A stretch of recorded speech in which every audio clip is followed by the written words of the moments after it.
Nice job. Jared takes the snap back, looking, throwing middle. Got Amon-Ra inside the 2, to the 1, to the end zone. Touchdown, Detroit Lions. Amon-Ra, St. Brown. Amon-Ra, St. Brown. Nice job.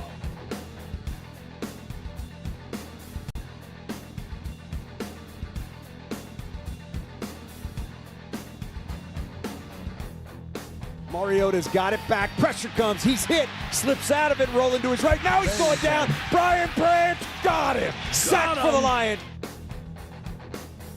Snap taken by Mariota. Wants to throw it. Gonna get hit. Gonna get sacked. Yes, Take it down. Brian Branch got him second time today.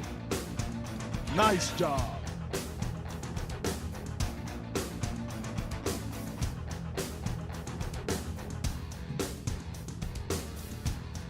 Hands it to Gibbs, running right, runs through a tackle, gets down to the 10, Gibbs through the 5, still fighting, down to the 2, down to the 1, to the end zone! Yes. Touchdown, Detroit Lions! He did not quit! Nice job.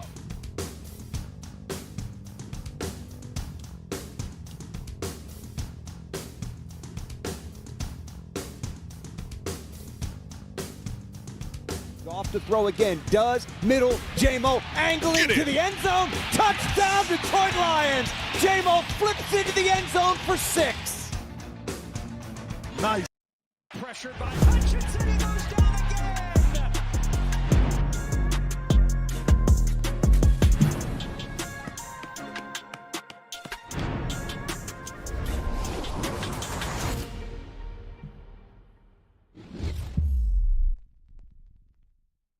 All right, good morning. It is Friday. It is 5 for Friday here on the Rise and Grind Morning Show. Be in with Eric here in just a brief moment. Yeah, it's kind of fun starting on time or getting close to on time. Everyone's probably waiting until 8:15, 8:30. Like, these bozos will show up at some point. Like I was saying in the chat, it's like I could start at 7, and probably even 6, and be on time. But, man, when you get to 8, this 8 o'clock hour, for some reason, lately this season has just been, it's been odd for me. But anyway, we're going to get rolling today. It's Lions and Rams. We're going to be breaking down offense and defense a little bit today. The 5 for Friday, it's kind of what both sides can do against each other. I've got a few things to discuss within the NFC North. I know Eric has his NFC North review for the week or for the day. And I got something I want to talk about with Caleb Williams. So we're going to do all that and more here in about 17 seconds. Be right back. Pressured by Hutchinson, he goes down again!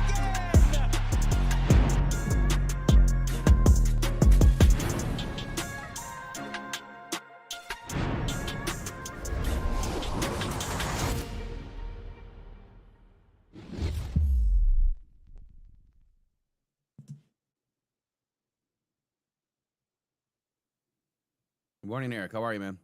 Good morning. I'm fantastic. Here it is. Yeah. There it is. The path to the garage is all nice and clear. There's no snow. My porch is clear, no snow. All my electronic gadgets are working. So we'll see how they do throughout this winter. Yeah, we'll see if my electronic gadgets can continue working throughout the stream, because, you know, at some point, at the 2-hour mark, it's going to say, Yeah. I got to go crazy for a minute. Yeah. Been Anyway, doing it every day. Man, so I guess there was some good Thursday night games. I watched like very brief moments of the beginning of the Bucs game, where I heard that they have all of their receivers back: Evans, McMillan, Ibuka, Godwin. And I'm like, wait a second. I put it in the Blue Zone chat. I'm like, you've got to be kidding me. They just got everybody back. Everybody. And they could go Bucky in and Irving. win their division. Bucky Irving's back. They can go in and win their division, and they can really, the Bucs might come out of left field. I know they didn't last night, but they could come out of left field once they tie everything back together. They got a little bit of time on their side. But do you want to give us a little bit of breakdown of what happened in the Thursday night games? Are you prepared for that at all this morning? Go for it. Sure, I sure am. Yeah. And your volume dipped. Okay. So according to Next Gen Stats, the Atlanta Falcons win probability was as low as 4.8% in the game last night with 13 minutes left in the fourth quarter. the Atlanta Falcons, they were trailing 28-14 in their comeback win over the Buccaneers. So in the fourth quarter with 13 minutes left, they went to Kyle Pitts and they threw the ball to Kyle Pitts a bunch last night. He got 11 catches for 166 yards and 3 touchdowns, which would have counted for 40.5 points in my fantasy football league if I wasn't on the bye with a first round bye in the playoffs. I wish he would have done it next week. So with 13 minutes left, they score a touchdown and they go for 2 on the first touchdown. They don't get it. And then there's a fumble and an interception and they get the ball back and they score again and they get they get the 2-point conversion that time. And then they get a fumble or an interception by Baker Mayfield, and they go down the field and they score a field goal with just seconds left. It was the craziest end to a game I've seen in a very long time. There is no reason being up by 2 with under 3 minutes to go that you can't put together a game plan to dink and dunk to the sidelines, to wherever, to the middle of the field. You have everything open and they had timeouts. There's no reason they shouldn't have won that game. And now the Carolina Panthers, if they win this weekend, they are going to be a game up on the Bucks, because now they're 7-7 or 7-6 the Bucks are now. And it's making for a very weird NFC South, that the winner of that division could end up being 9-8 and win the division, because the Carolina Panthers and the Bucks, they play twice. They play next week and then they play the final week in week 18. The NFC South is going to be very interesting because the Bucks are not getting it together right now. Interesting. So, I kind of missed a lot of that, but I mean, what I took out of this last night is Kyle Pitts is finally starting to turn into a really good tight end. He just looks like a giant receiver out there. And they had to play him because Drake London was out.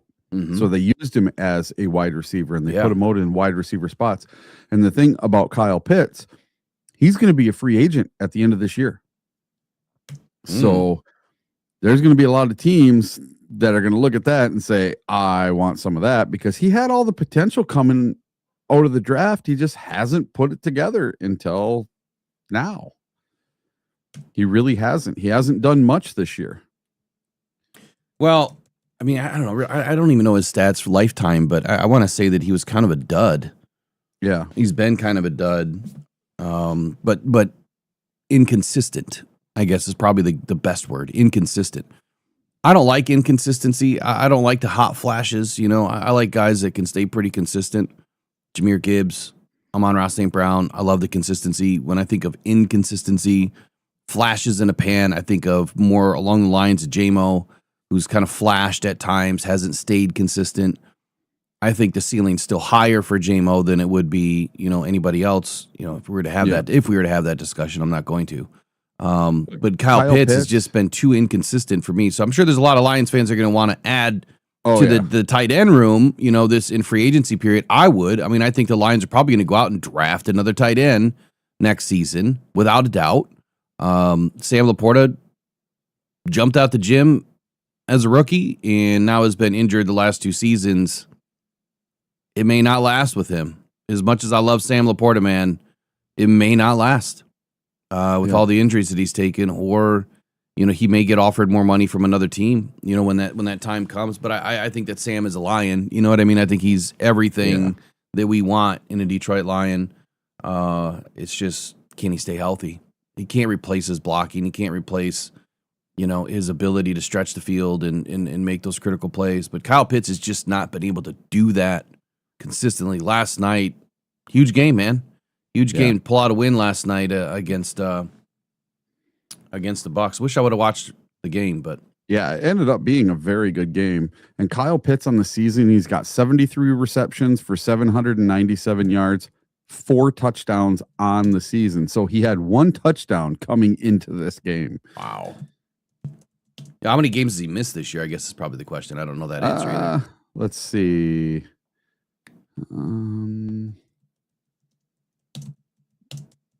It looks like he's played all the games this year. So he just hasn't been utilized a whole lot. Now, Yeah, I will say this. They had a QB issue as well, going from Penix to Cousins. I think Cousins is the way more superior throwing the ball quarterback. And then when you have Drake London out and you have to use Kyle Pitts as a wide receiver, that also helps pump his numbers. And maybe Kyle Pitts needed to be a receiver and not just a tight end. The few plays that I watched in the beginning of the game, Cousins looked pretty sharp. Yeah. To start, he looked pretty sharp. And I thought that he was fitting the ball in some tight windows. And then I went on about my evening, but I spent the whole, a couple hours. I probably should have just put it on in the truck, but trying to learn my new truck. There's so many frickin' buttons. I can't figure out even how to operate the damn seat. It's like driving a spaceship, isn't it? Yeah, it is, because it's like, your steering wheel moves when you get in and out of the vehicle. Your seat moves when you get in and out of the vehicle. And I'm like, I'm over 6 foot, 250 pounds. I'm not a, giant, massive human, but I'm a pretty big dude. And it's like trying to get into a car where someone's 5'2" is what it felt like, because it wouldn't move the right way. And I'm like, how do I just get it to move the way I need it to? And it took me forever to figure it out. You should try getting in a vehicle after my wife's driven it. Well, I got the same problem. She's 5'2". And I get in there and I just rack my knees. Oh, I'm like, Edge, why don't you put the seat back? Actually, I shouldn't say it's a problem. Look, I'm blessed to be able to have Megan in my life. So if I got to squeeze into a little seat, I would any given day. Man, so we got a big matchup.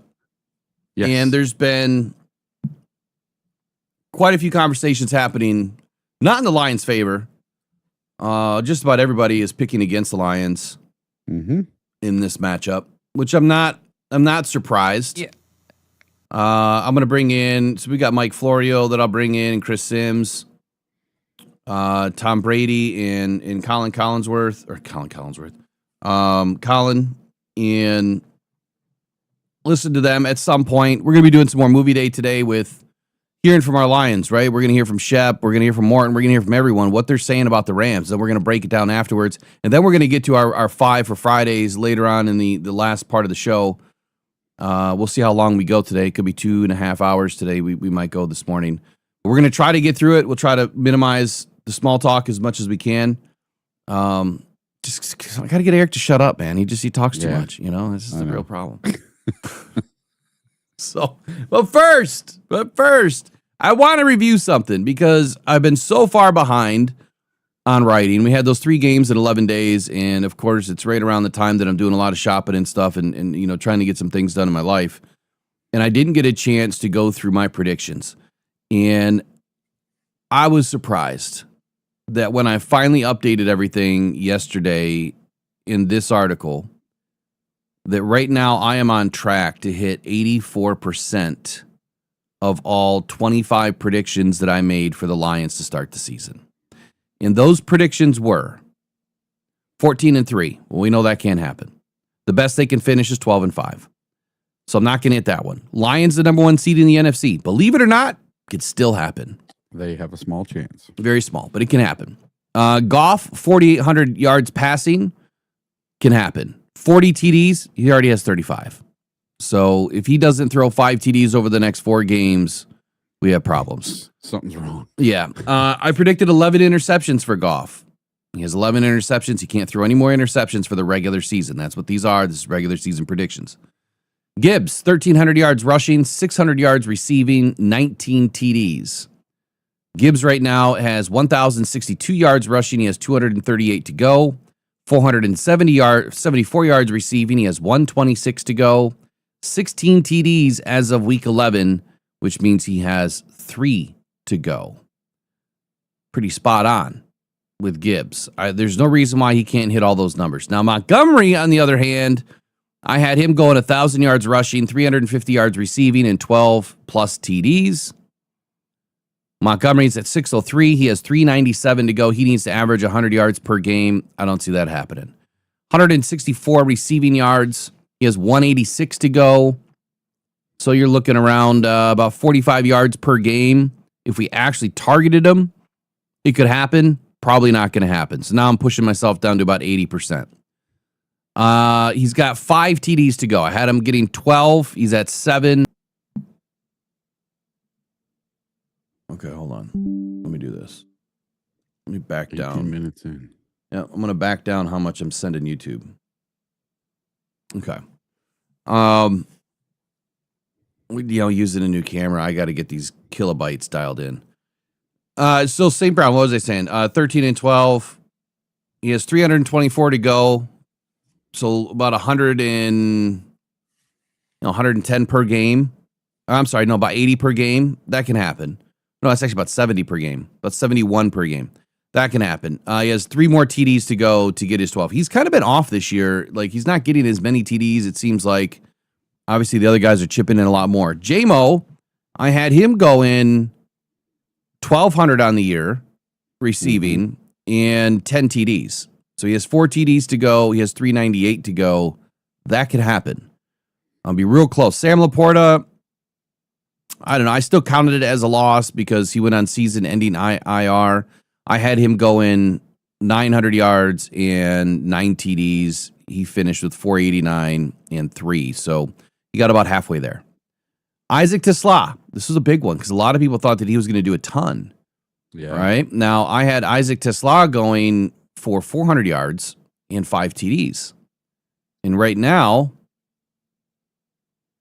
Isaac Tesla has 280 to go through the air and only 1 more TD. I should be able to hit on one of those. Aiden Hutchinson, I had him going for 12 sacks. He has 4 to go.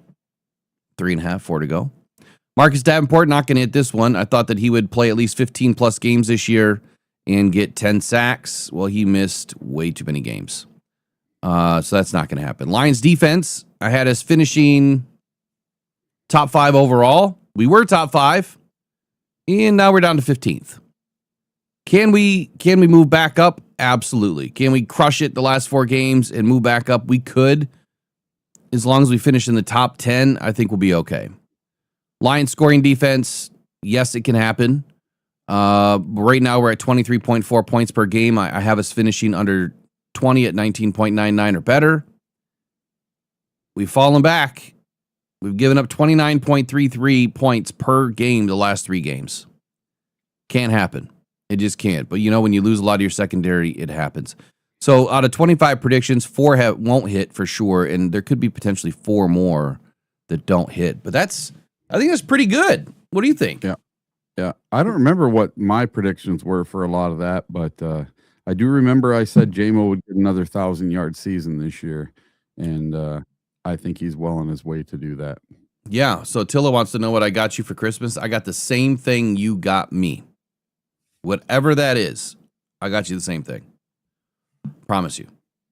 A whole lot of nada. Could be a lump of coal. Keep it up, Tilla. Keep it up. All right, so where are we going next? Let's get into the NFC North report. Let's get that out of the way, and that way I can trash Caleb Williams for a moment. All right, so I have something good for the NFC North report this morning. All right, to start us off, the Minnesota Vikings. They are on the brink of elimination, and the Vikings, they just need a little help and a lot of it to stay in the playoff hunt. All 3 of these things need to happen for the Vikings to not be eliminated. If any of these 3 games go the wrong way for the Vikings, they are toast for 2025. And the NFC North is the only division in football right now that has all 4 teams that are still alive for the playoffs. But that ends this Sunday. So step 1, the Browns would have to upset the Bears in Chicago. Okay. Step 2, the Rams would have to beat the Lions. And step 3, the Vikings would have to beat the Cowboys for the Vikings to stay in the playoff hunt. And that's pretty long odds right there, because the Browns, they're favored to win. The Rams, they are favored to win against the Lions. And then the Vikings, they are not favored at home to beat the Cowboys. So they're going to have 2 or 3 out of 3 games go their way. I just don't see it happening. So happy Vikings elimination weekend, everyone. Next, we're on to the Packers, where there's a serious injury in Green Bay. Josh Jacobs, he could be out for the road game at the Denver Broncos this weekend after having an MRI on his left knee. Packers head coach Matt LaFleur said running back Josh Jacobs is likely to miss his second straight day of practice yesterday, and he did, and they will see where he's at tomorrow. He's been battling through it. We'll see. Green Bay's backup running back is Emmanuel Wilson, who has rushed for 351 yards on 88 carries this year, averaging 4 yards per tote. If Jacobs can't go, which would be huge for the Denver Broncos, Wilson would have to carry the load. Jacobs had an MRI on his left knee on Monday. Hold on, back up on that. Yep. So I didn't know he injured his knee. When did he injure his knee? He injured his knee against us, or the week before us, and then he played against us, and he played last weekend, and it sounds like he re-aggravated the knee and had to have an MRI. Now, Emmanuel Wilson, like his backup, I think he's still a pretty good backup. So yeah, because the one game that he did not play, Emmanuel Wilson went for, I think, 125 and 2 touchdowns. Something like that. Yeah. That's interesting development. All right. And then finally, last but not least, we're going to go to the Chicago Bears. And I said it that way for a reason. The Bears, they have issued a warning for this weekend for all fans attending the game. Frigid temps and safety protocols for the Chicago Bears and the Cleveland Browns. The Chicago Bears weather and safety updates for their game against the Cleveland Browns. They are expecting extreme cold. Fans are advised to prepare for the frigid conditions, with temperatures potentially dropping below 0 for Sunday's game at Soldier Field. There will be warming centers to help fans stay safe.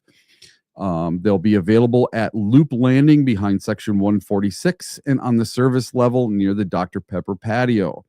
Approved gear, they are letting battery-operated heated clothing. It is permitted, but may be subject to security screening. However, cardboard for sitting on or standing is prohibited. I don't understand this one, Eric, because they sell the freaking heated jackets and the heated vests. They sell it all as an NFL item. Yeah, so I got it on right now. and you just got one. Oh no, you got a different one. So this one kind of looks like a hoodie, and oh, man, this thing is awesome. I used it yesterday. You just hit this little button, turns on. Awesome. So I can't believe that they sell the stuff, but then they don't want you to bring it in and wear it. It just doesn't make any sense. Well, it says it is permitted. I get it. It's permitted this time, but it's normally not. Like, they don't want you bringing in battery chargers and any extra batteries.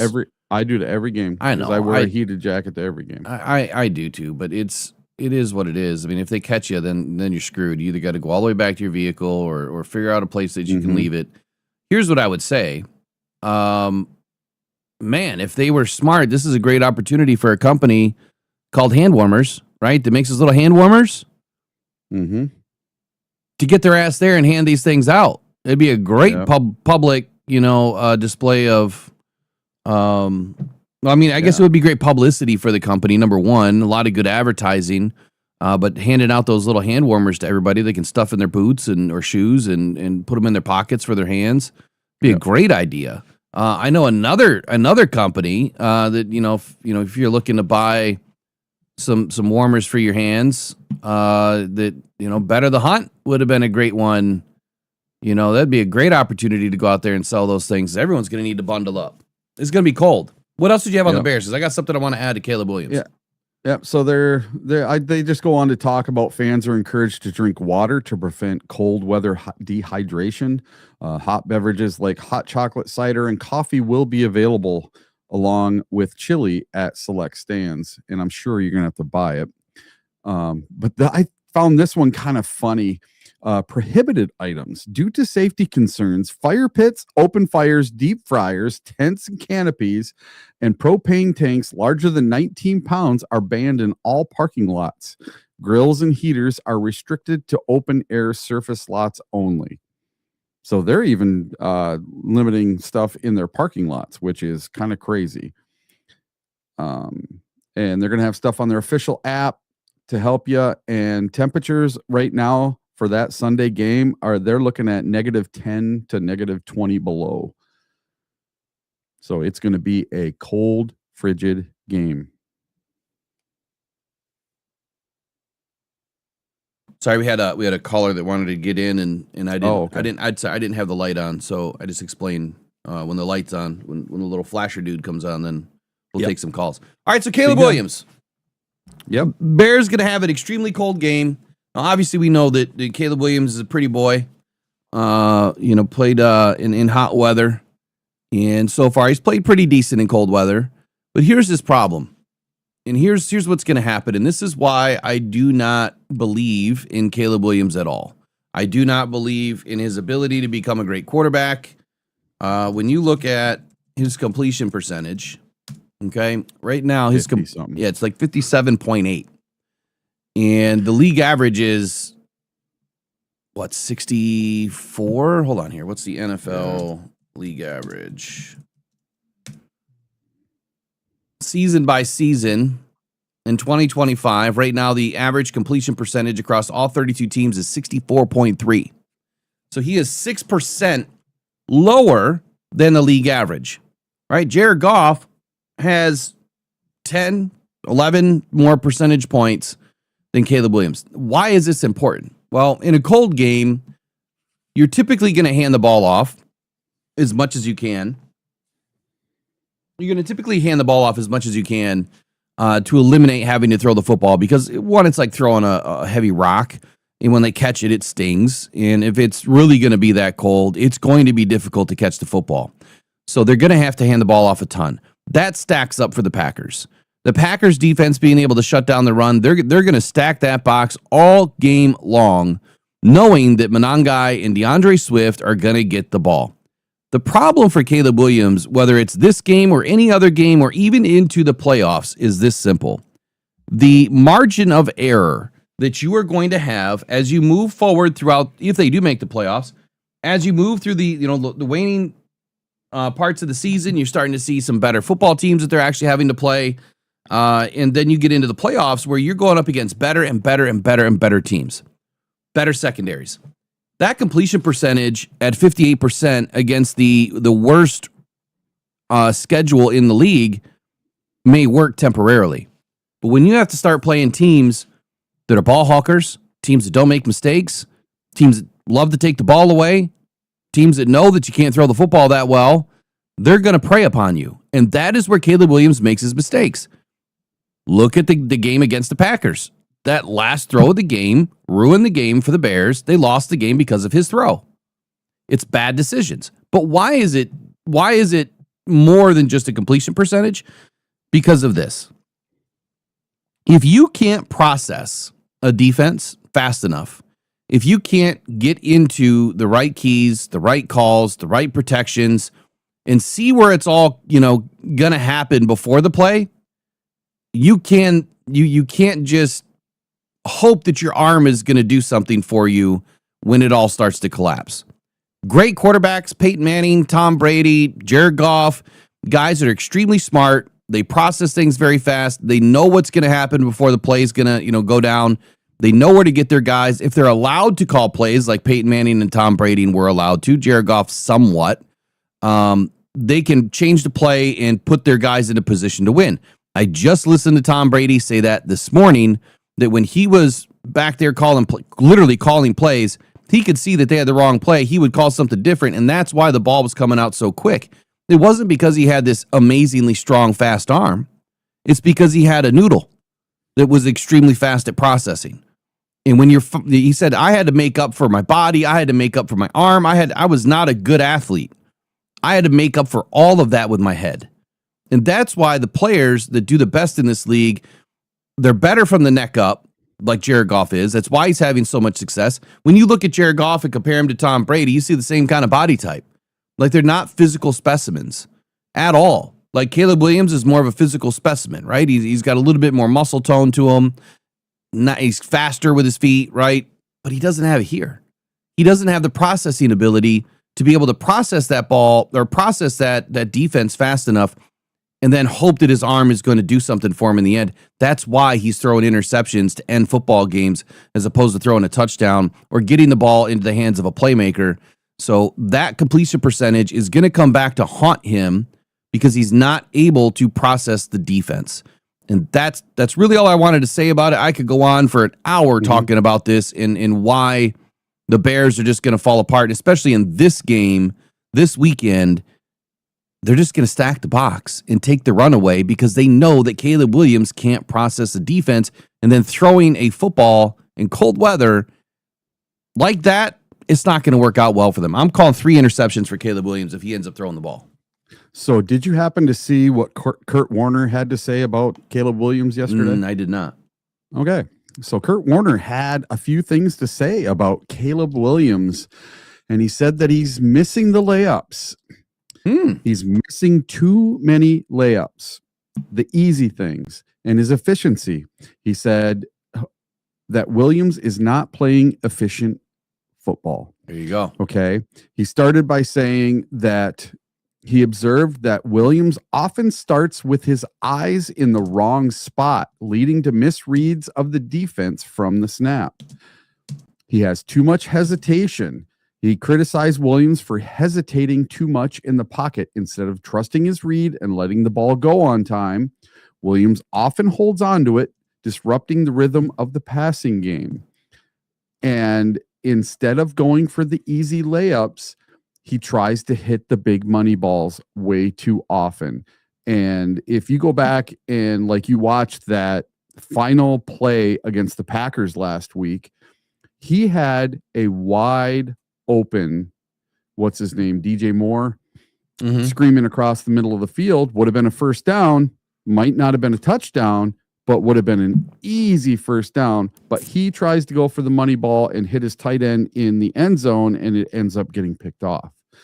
And if he would have been paying attention, his wide receiver was wide open in the middle of the field right in front of him. And that's processing. But at the same time, you know, I don't want to go too deep into it where, you know, we say all the time, or we don't, but people say, well, J-Mo was wide open here, or he was wide open there. And it may look that way, but a lot of times it's not. The other thing that I'll say is this. Go look around. The reason why I have a prototypical size for every player, every position, I should say, not player, is because it's rooted in averages in the league over the last, 80 years or whatever. You go even 50 years. If you look at a prototypical size for a quarterback, there's a reason why you need to be, in my opinion, 6'4" or better. How tall is Caleb Williams? 6'1"? How tall is he? 6'1". It's too small. So guys like Breeze that were shorter, that had success because they went after it each and every day. They went and worked on the things that they were not good at. They worked on the things that would take away from their game. And Breeze was always up on his toes, right? He had a high arm angle, and the shortest guy usually on your team is the center. So that's who you immediately have to, step into your lane and try to get it over the center. But when you start having to paint the outsides and you have to work between the tackle and the guard that are 6'7", 6'6", 6'8", some 6'9", how are you going to get the ball up above them when you're 6'1"? It's not easy. The other thing for Caleb Williams and shorter quarterbacks is they tend to throw the ball to the perimeter more. It's easier to stack up against them. It's easier to take that away when you know that they're going to consistently go to the outside or, maybe a little bit in towards the hash because that they can see there. They have to get outside the tackle or they have to find the lane between the center and the guard and find a lane to get their ball to their receiver. So he has a lot of things going against him. Here's the thing I'll say, and I'm taking some of this from Colin Cowherd, because he kind of said the same thing. And I just like light bulbs going off. Like, it's exactly what I've been saying about Caleb Williams. It's exactly why I wouldn't have taken him at number 1 overall. And I said that all last year. Prototypical size matters. Whether you're a defensive end, a quarterback, a right tackle, a left tackle, arm length, it does matter.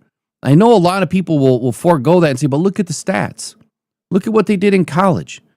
Okay. Well, in college, they probably went up a bunch of guys that were not prototypical size.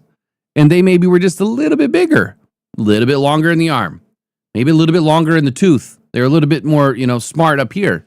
And so they were able to take advantage of some things. In the NFL, you don't have that luxury. In the NFL, what you are afforded is extremely intelligent, high processing individuals that have the prototypical size more often than not. Every 5 years, you'll probably see a quarterback, or every 6, maybe 7 years, you'll see a quarterback that doesn't fit the prototypical size that will have some success. Every year or two, the NFL will spit out, or the college ranks will spit out a quarterback that is a franchise quarterback. Not every year. I don't believe the same thing that Cowherd does, where he says every year there's one. I don't think there is one every year. It's probably every 2. But I would agree that between 5 and 7 years, you're going to have an underwhelming quarterback size do something in the league. But it's usually short-lived. It's short-lived because you can come in and you can trick everybody at the beginning. But after a couple of seasons, they got you figured out.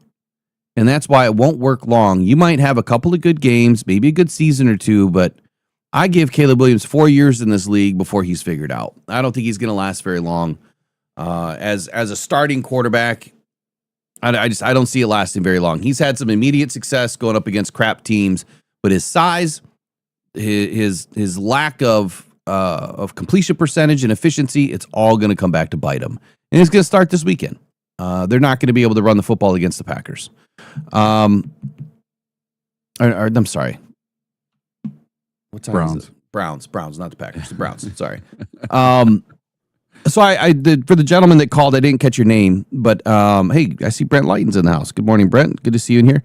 The phone lines I'll leave open for another 5-6 minutes. We'll take a quick phone call or 2, depending on how long you guys go. We try to keep them under 90 seconds if we can. Robbie is a little different because he goes into some deeper stuff, but feel free if you want to call now. Now's the time. What's your next team? You still have to go through the Packers, right? And Lions and who else? Yep, we're all good for the NFC North report. All right, we got a call. Hold on. There we go. I don't hear it ringing though. I don't either. All right, we got you on the line, I think. Good morning. This is Rockhound Detroit Lions. Who we chatting with? How's it going? This is Brandon. All right, good morning, Brandon. How are you? Hey, I'm doing well. So I got a question for you guys. All right. Do you view this week against the Rams as a must-win? Eric, I'll let you go first. I'm saying more or based on the pairings of the teams in terms of matchups that going forward we're kind of chasing, whether it's the Bears, Packers, Niners, they're kind of all playing against each other, and we play against the Bears again. Mm-hmm. So I'm curious your guys' thoughts. Sure. Was that your only question this morning? Yeah. I just kind of want to see what your thoughts on the playoff picture, and if we think this is an absolute must-win, or if it's not detrimental with a loss.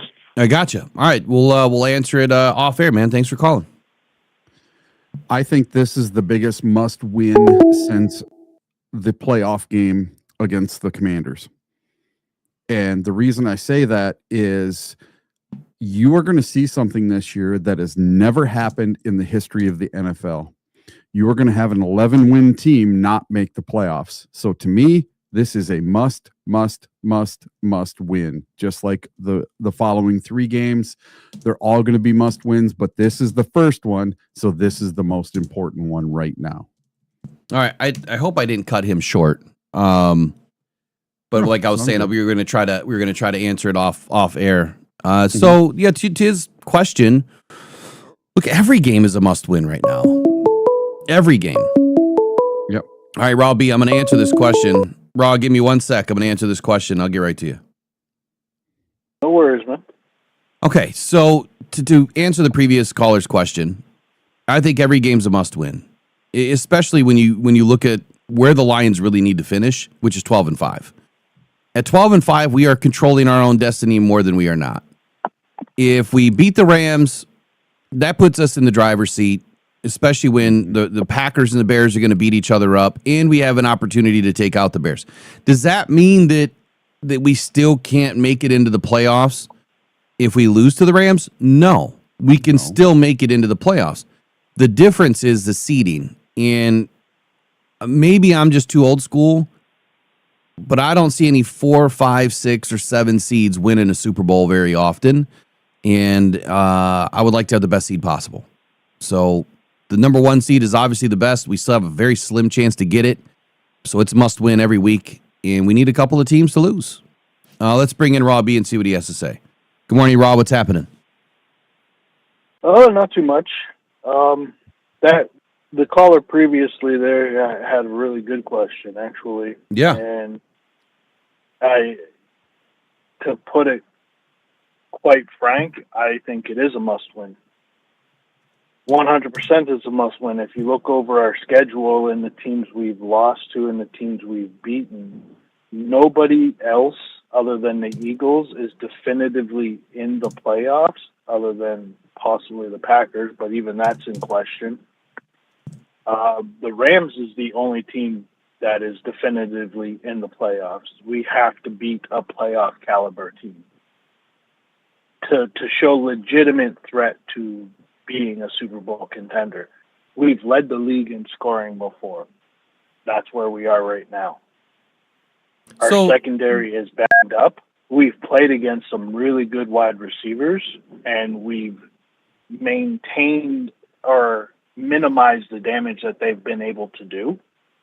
I think this is absolutely a must-win for our franchise leading into the postseason. I think if we lose this game, we beat the Steelers, we beat the Vikings, we beat the Bears again. You look back on our schedule and you say, yeah, we made the playoffs, but who did we really beat? Because from what I can see, the wins we have, they're playoff possible contenders right now. They're not in the playoffs. The season's not over, but they've been good teams. But at the end of the season, if everybody we beat didn't make the playoffs, what's that say about the wins we acclimated throughout the year? Yeah, so let me ask you something on that. So, I mean, I feel the same way too. I think that the Rams game is an identifier. It's identifying exactly who the Lions really are, because we've had a tough schedule. I don't think that there's anyone that can say that we haven't had a tough schedule. We've gone up against some of the best offenses and defenses in this league. During the time that we faced those teams, a lot of those teams were clicking. The Cowboys offense, number 1 offense in the league. At that time, we took them down. The Browns defense, the Bengals defense, I mean, the Ravens offense and defense. I mean, we've gone up against some really good defenses this year and offenses. And I think that, you know, a lot of those games that we have won has shown that we can hang with the big dogs. However, the Rams is like that next step. I feel like it is a game that we need to prove that we can hang with teams that are clearly the best in the league right now. But I will say, even if we lose this game, I don't think that casts a dark cloud on the Lions and that says that we can't go do this. If that's the case, then I'll go back to the Chiefs. They shouldn't have won at 11-6 then. You know, there's no way that they should have won a Super Bowl, because they lost to some good teams too. And they lost to some really bad teams that year. I don't think the Lions have lost to a bad team this year. Am I right, wrong? Or how do you feel about that? I think there's some bad losses on our schedule, to be honest. Bad losses or versus bad teams? Oh, bad loss. What about the Well, Vikings? I don't particularly see the Chiefs being a good team. I think they have players that are overhyped. Not this year. I'm sorry. I'm talking about 2023. 3 when they won the Super Bowl at 11-6. Ah, That's what I'm talking I about. can't recall who they were playing then. Yeah, it's just a general statement that that says that if the Chiefs are able to do it at 11-6 and they lost to some bad teams and some good teams, and then we're going to say if the Lions lose against the Rams that they're just not a good enough team to win the Super Bowl. I personally would feel differently. I would say that that's a good measurement. It was a great game. It was a good. If we get wiped out, then yeah, we're in trouble. But if we hang and it's a 3-point game, I think it's a bad loss because of course we want to win in a must-win situation. But I don't think it's an indictment against our team if you follow what I'm saying. But floor is yours, Raw. Take it away. No, if you want to be the best, you got to beat the best. And right now, The Rams are the class of the NFL. The Lions are also at times the class of the NFL. We have built an identity over the last 3 years of the gritty, rough and tough, pound the ball up the middle, and then we're going to open you up with the pass game. That has been our identity, and right now the Rams are imploring that identity. They are an extremely well-balanced team on both offense and defense, as we are as well. That is why I say this is a must-win game, because we can't let them beat us at our own game. And that's what they're going to try and do. They're going to try and beat us up in the trenches. They're going to try and run the ball down our throat. And they're playing into the strength of our defense, but if their offense is able to get that notch on our team, that win on our team, and they can walk around and say we beat Detroit at Detroit-style football, then that's going to leave a bad taste leading into the postseason, because that's something hanging over our head. That's the doom and gloom mentality that a lot of these SOL fans are going to try and exploit to rip apart this roster, to rip apart the coaching staff, and to displace the GM and all the great things that this front office has done. And I think this is a game that you have to hang your hat on and say, we are still the best in the NFL at doing what we do. We can't let no other team take that away from us. If they beat us one-dimensional through the air, that's how they win the game. But we can't let them be a better balanced team than we are, because then you're taking that power away from us. I got you. And that's who we are. That's what we hold true to us. That's the grit mentality. That's what we have to do. I think looking over the schedule for us, the Bears, the Vikings, and the Packers, I think we have basically a streamline to 12-5 and being the number one team in the NFC North. I think we're the cream of the crop, offensively and defensively. The Packers have some great things on defense with Micah Parsons. That is a really, really a lot more effective than I thought it would be with him being there. The Bears, just as a unit defensively, are a lot better than the numbers say they are.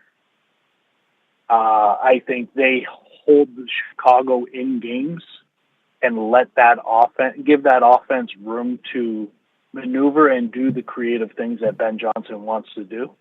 And the Vikings, although they're having a down year, no one expected them to have a down year this year.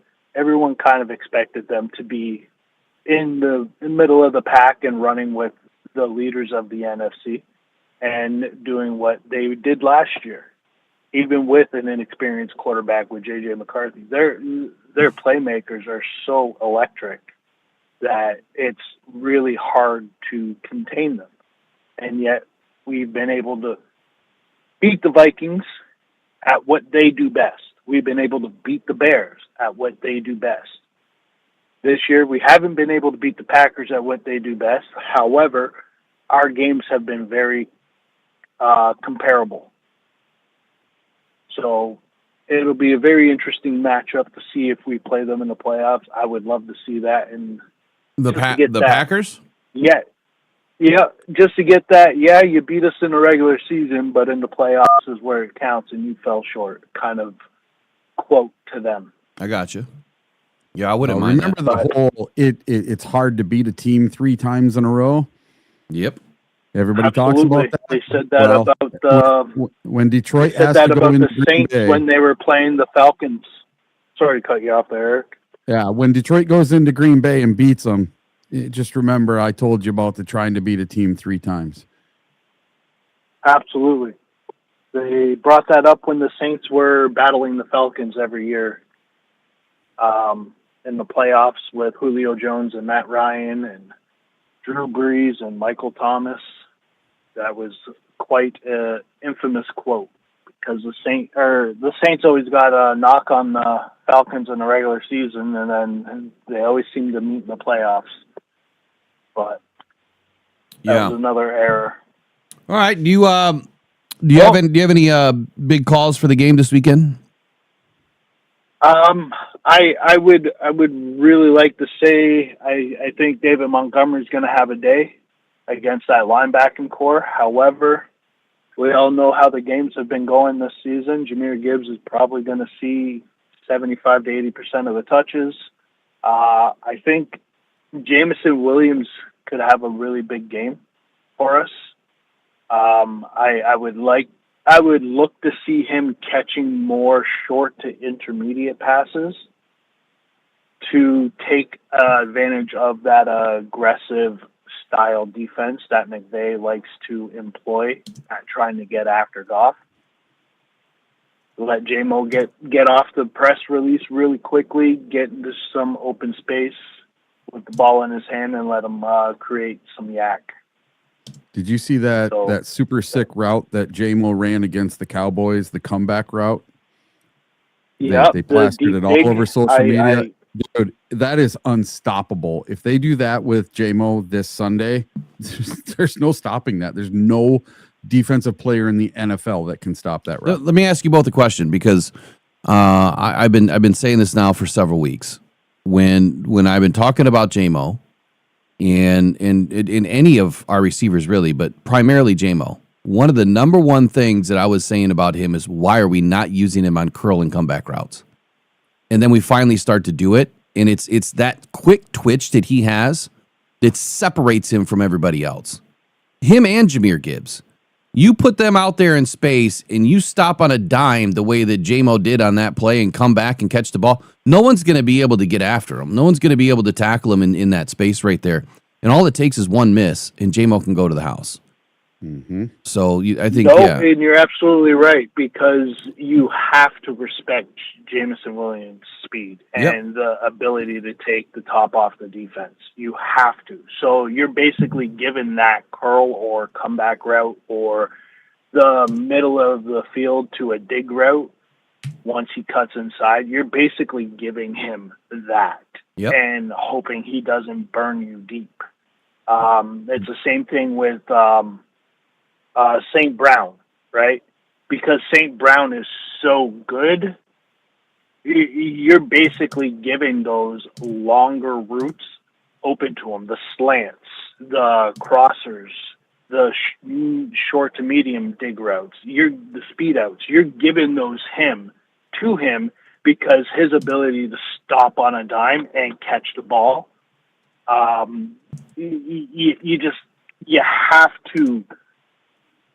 You have to play to what the predictability of the players are. Like everybody knows, St. Brown's going to run up the field for about 8 yards, turn around and look for Goff. So that's what the defense is going to play. But if he extends that and keeps running, they're anticipating him to stop. So a stutter step will freeze the defense. He keeps going. There's your separation. St. Brown's off to the races. The same thing with David Montgomery. David Montgomery's got that twitchy power where he can just put his foot in the ground, get low, and then burst through a defender, right? That when you got an over-aggressive defense that is running downhill and he hits you with that stutter step or puts that leg, I like to call it the stanky leg, where he kind of like dead legs you and then bursts through an arm tackle. Like, there's nobody behind them because the defense is expecting that player to do his job, which is stop the offensive player in their tracks. So if he hits him with that dead leg and then runs right through an arm tackle because of that twitchy power that he's got, and he's off to the races. Like, we've seen David Montgomery do so many times. Like, that's what I was saying. Like, if Gibbs could gain 10 to 15 pounds, because right now he's just barely over 200. If he gains 10 to 15 pounds of muscle, upper body and a little bit of lower body muscle, and he gains that ability to put that leg in the dirt and then just burst through an arm tackle, like, there's no stopping Jahmyr Gibbs. Absolutely none. I compare him to Damian Tomlinson because he used to do that too, but Damian Tomlinson's faster than what David Montgomery was or is. Those two are very, very comparable in my opinion. David Montgomery's more of like that Edgerrin James twitchy power back, to where if you don't wrap him up, he's going to expose your second and third level of the defense, because you can't just arm tackle him. You have to put a body on him and wrap him up. All right. Well, but hey, Raw. I appreciate you giving me the time today, guys. Yeah. You guys have a great day. You too. Great show. Love it. Take care. All right, brother. Take care. See ya. All right, the infamous Raw. We're going to turn phone calls off now so we can get to some of the things that we need to talk about today, which is Lions and Rams, defense versus offense, a little bit of a breakdown, 5 bold takes at the end of the day. We're going to get more into that right when we get back. Take a quick break. Pressured by Hutchinson, he goes down again.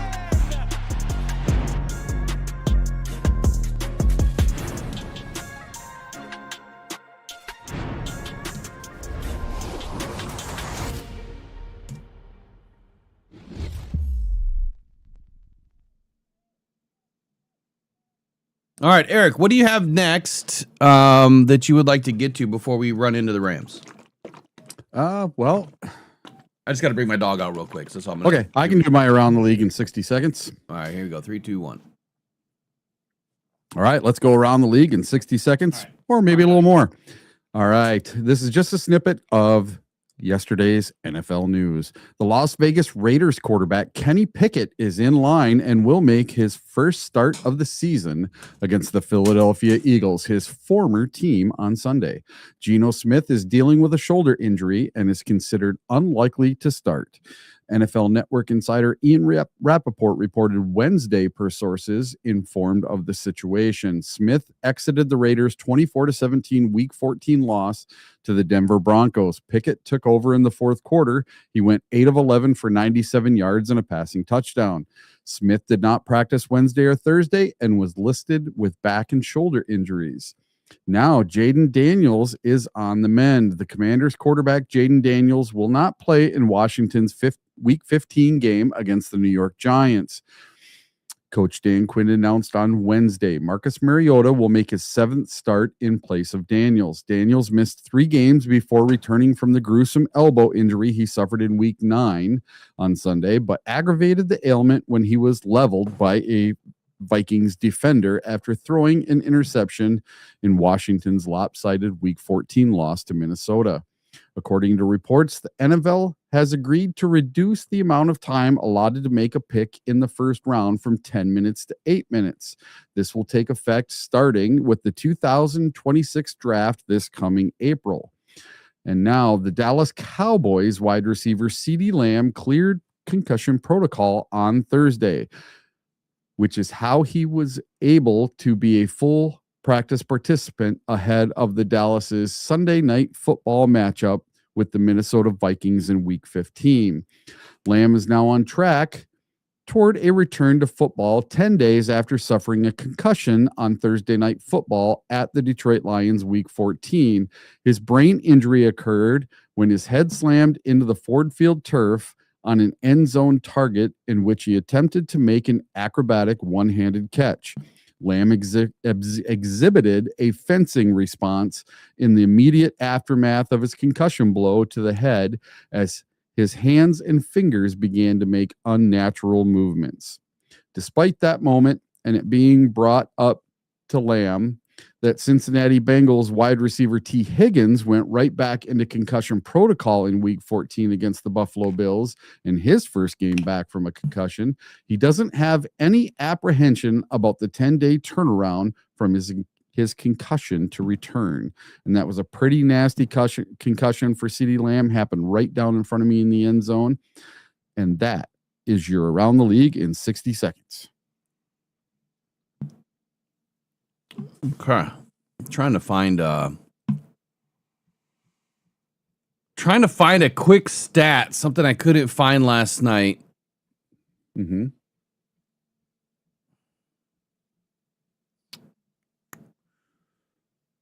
But essentially, what I'd like to do now is I'd like to get into a little bit of more of a breakdown. What the Lambs are presenting. What the Rams are presenting. I guess they're kind of close. A lamb and a ram. One's got horns, one doesn't. What the Rams are presenting and what the Lions offense can do or maybe can't do. And, you know, theoretically, this kind of lines up for what the Lions do well on offense. The biggest question is going to be, here we go. The biggest question is going to be how much pressure are the Rams going to be able to bring against Jared Goff in this offensive line?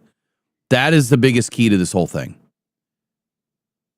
Anything else that we discussed today, there, in my opinion, and y'all in the chat can correct me if I'm wrong, or if you have a different opinion, that's quite all right. But let's do a quick poll. What is the number one? Oh, I got a call coming in. Hold on. What is the number one reason the Lions could lose this game? Okay, so I'll give you a couple of options. Offensive line. No pressure on Stafford, or no pressure on Stafford. Lions secondary. Mm-hmm. Or anemic run game for the Lions. So I've kind of given you three, or I'm giving you two offense and two defense. And of course, if you have something different, great. But let's do the poll real quick. What is the number one reason out of these four things that the Lions could lose the game this weekend? The Lions offensive line. The Lions not creating pressure on Stafford. The Lions secondary giving too much to Stafford, Puka Nacua, Devontae Adams. Or an anemic run game for the Lions against this Rams defense. Those are all my main concerns. And while you guys are doing that poll, what I'd like to look at here is man versus zone and how this is going to kind of line up. Oh, I got to sign in. It's going to line up for what the Lions do well, maybe what they don't do well, how Jared Goff can take advantage of it. But I think it all hinges on the offensive line. Now, I had an interesting message yesterday. It said, expect a lot of play action pass for the Lions. I answered back, why?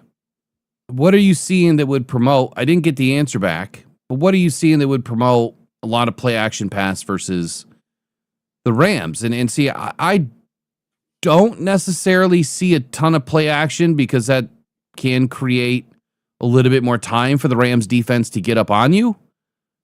However, play action is what we need. If you're able to get into it, if you're able to get out of it, you're able to get the ball off in time, it works. It's always worked for the Lions. That is what the Lions do well.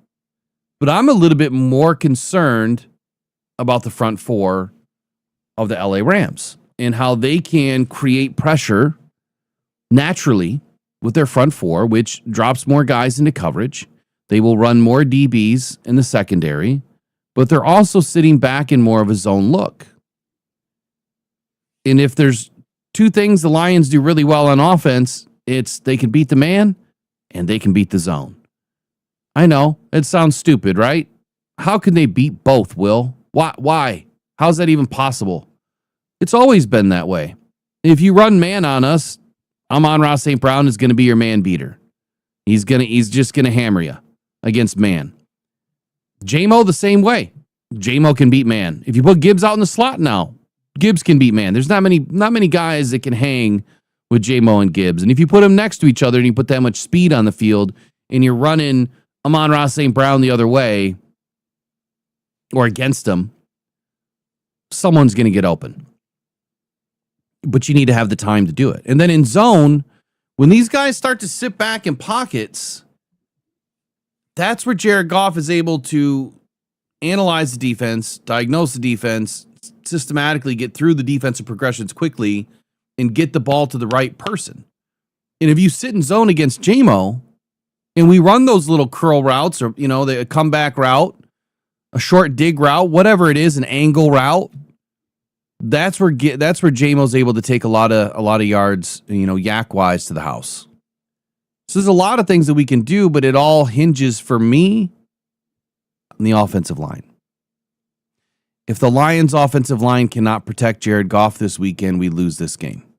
It's that simple. I don't even care what the defense does. I expect that the Rams are going to put up points. When you look at man versus zone coverage, this is where it gets interesting. The Rams, I had to pull this up, Eric, because I wanted to make sure that I had the exact numbers, right? The Los Angeles Rams are running man coverage 16% of the time. 16. So they're big on zone. Big on zone. 78.8% of the time, and then the rest of it is some other look, right? And when you look at what the Lions do well, against man, Amon-Ra St. Brown, his target rate is 38.2% against man defense. Jamison Williams, his target rate is 20.8% against man defense. In zone, we don't have Khalif Raymond anymore, but he was 11.6% against zone, again, using speed. Amon-Ra St. Brown, still 25.4% leads the team. Jamison Williams, 14.7%. Tom Kennedy has only been in for a couple of games, and he's getting 16% of the snap load and target rate against zone coverage. What I love about all these numbers, though, is, okay, so you flip Tom Kennedy to Khalif Raymond's spot, and he's getting 16%. Amon-Ra St. Brown's getting 25%. J-Mo's getting 15%. Isaac Tesla's only getting 5.8% in zone, but he's getting almost 12% against man. Jared Goff is painting everybody. The name that's missing out of this stat sheet is Jahmyr Gibbs. What is Jahmyr Gibbs' target share against both of these? And I will say unstoppable. You can't even put a percentage there.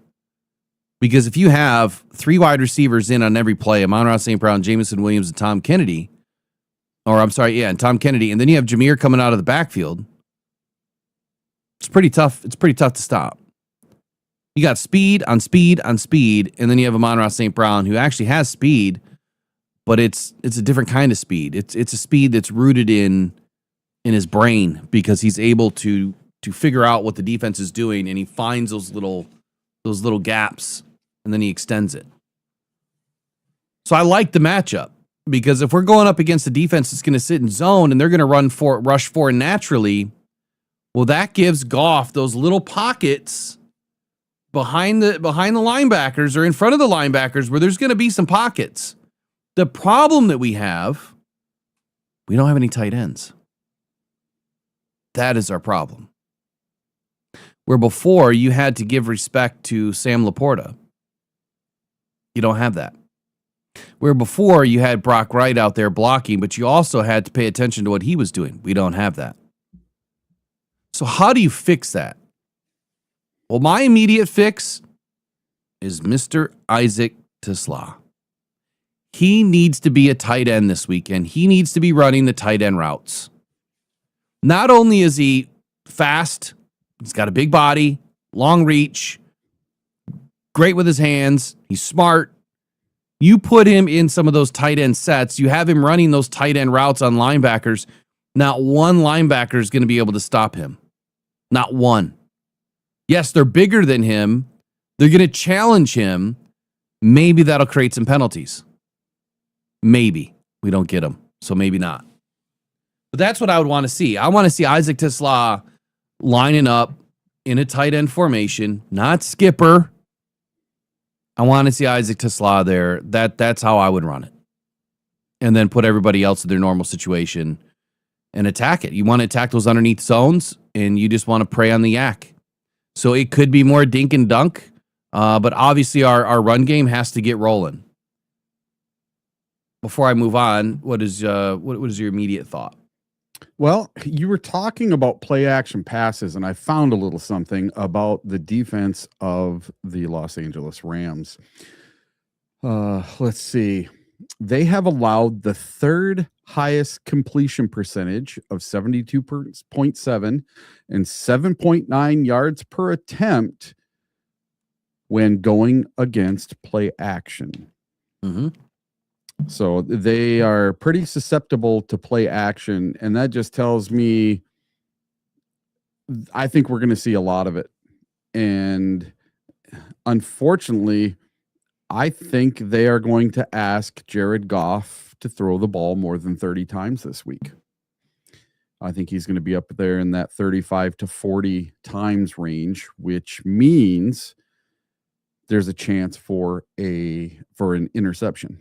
Mm-hmm. So I don't like that. But I like the fact that they are susceptible to the play action pass. Are you talking insights? Yeah. Yeah. So, I mean, I get it, right? They give up a lot of. So on the outside looking in, if you see the insight, and what the insight tells you, exactly what you said. I forget the number already. What's the percentage? Let's see. Get back there. So they've given up 72.7% of passes in play action. 72.7 completion percentage, right? Yep. Okay. So quarterbacks have done pretty well, but they just haven't had many throw against them.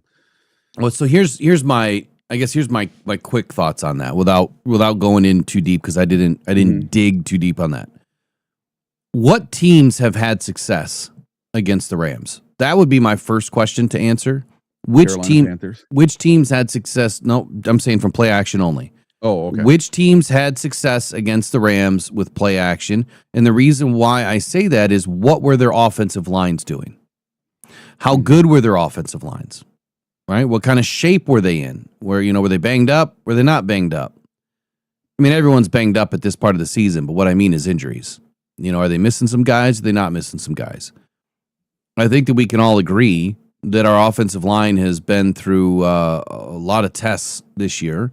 Hank Fraley has done everything that he can to keep these guys, winning games as best as they can, and taking on some pretty strong defenses all season.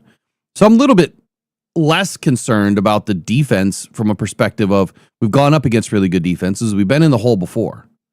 And in this game, the way it looks right now is we're going to have a Frazier and Cologne rotation, possibly. I heard that it was Cologne that's getting the start and that Frazier would be in a rotation or in the backup, but the Cologne was going to get the start. If that's changed since Monday or Tuesday, well, then great. But I do like Frazier in the run game. I do like what he was doing in the run game. Tate Ratledge is going to be fine. Penei Sewell is going to be fine.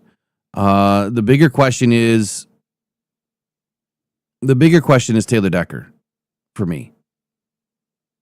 He's been getting beat clean on the outside.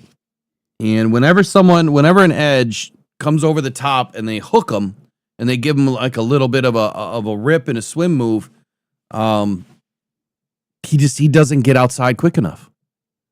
And so if he gets beat to his outside shoulder, that's where Jared Goff is going to have some problem with play action, because as Jared Goff is turning, if he's turning to his right, because normally you turn to your right to fake so that he can come right up, right? You don't want to turn to your left and then have to turn your body. So to me, it's all timing. Don't give Goff an opportunity that he has to turn his body. Take that play and throw it out of the playbook. He needs to be going to his right. I don't want to see him doing the turns. That's another quarter a second that Jared Verse is going to be on your ass. So all of the fakes and play action need to come off the right. They all need to look the same all game long. And what we do well out of the shotgun is run the football. Jahmyr Gibbs has some of the most yards this season and highest percentages this season out of shotgun.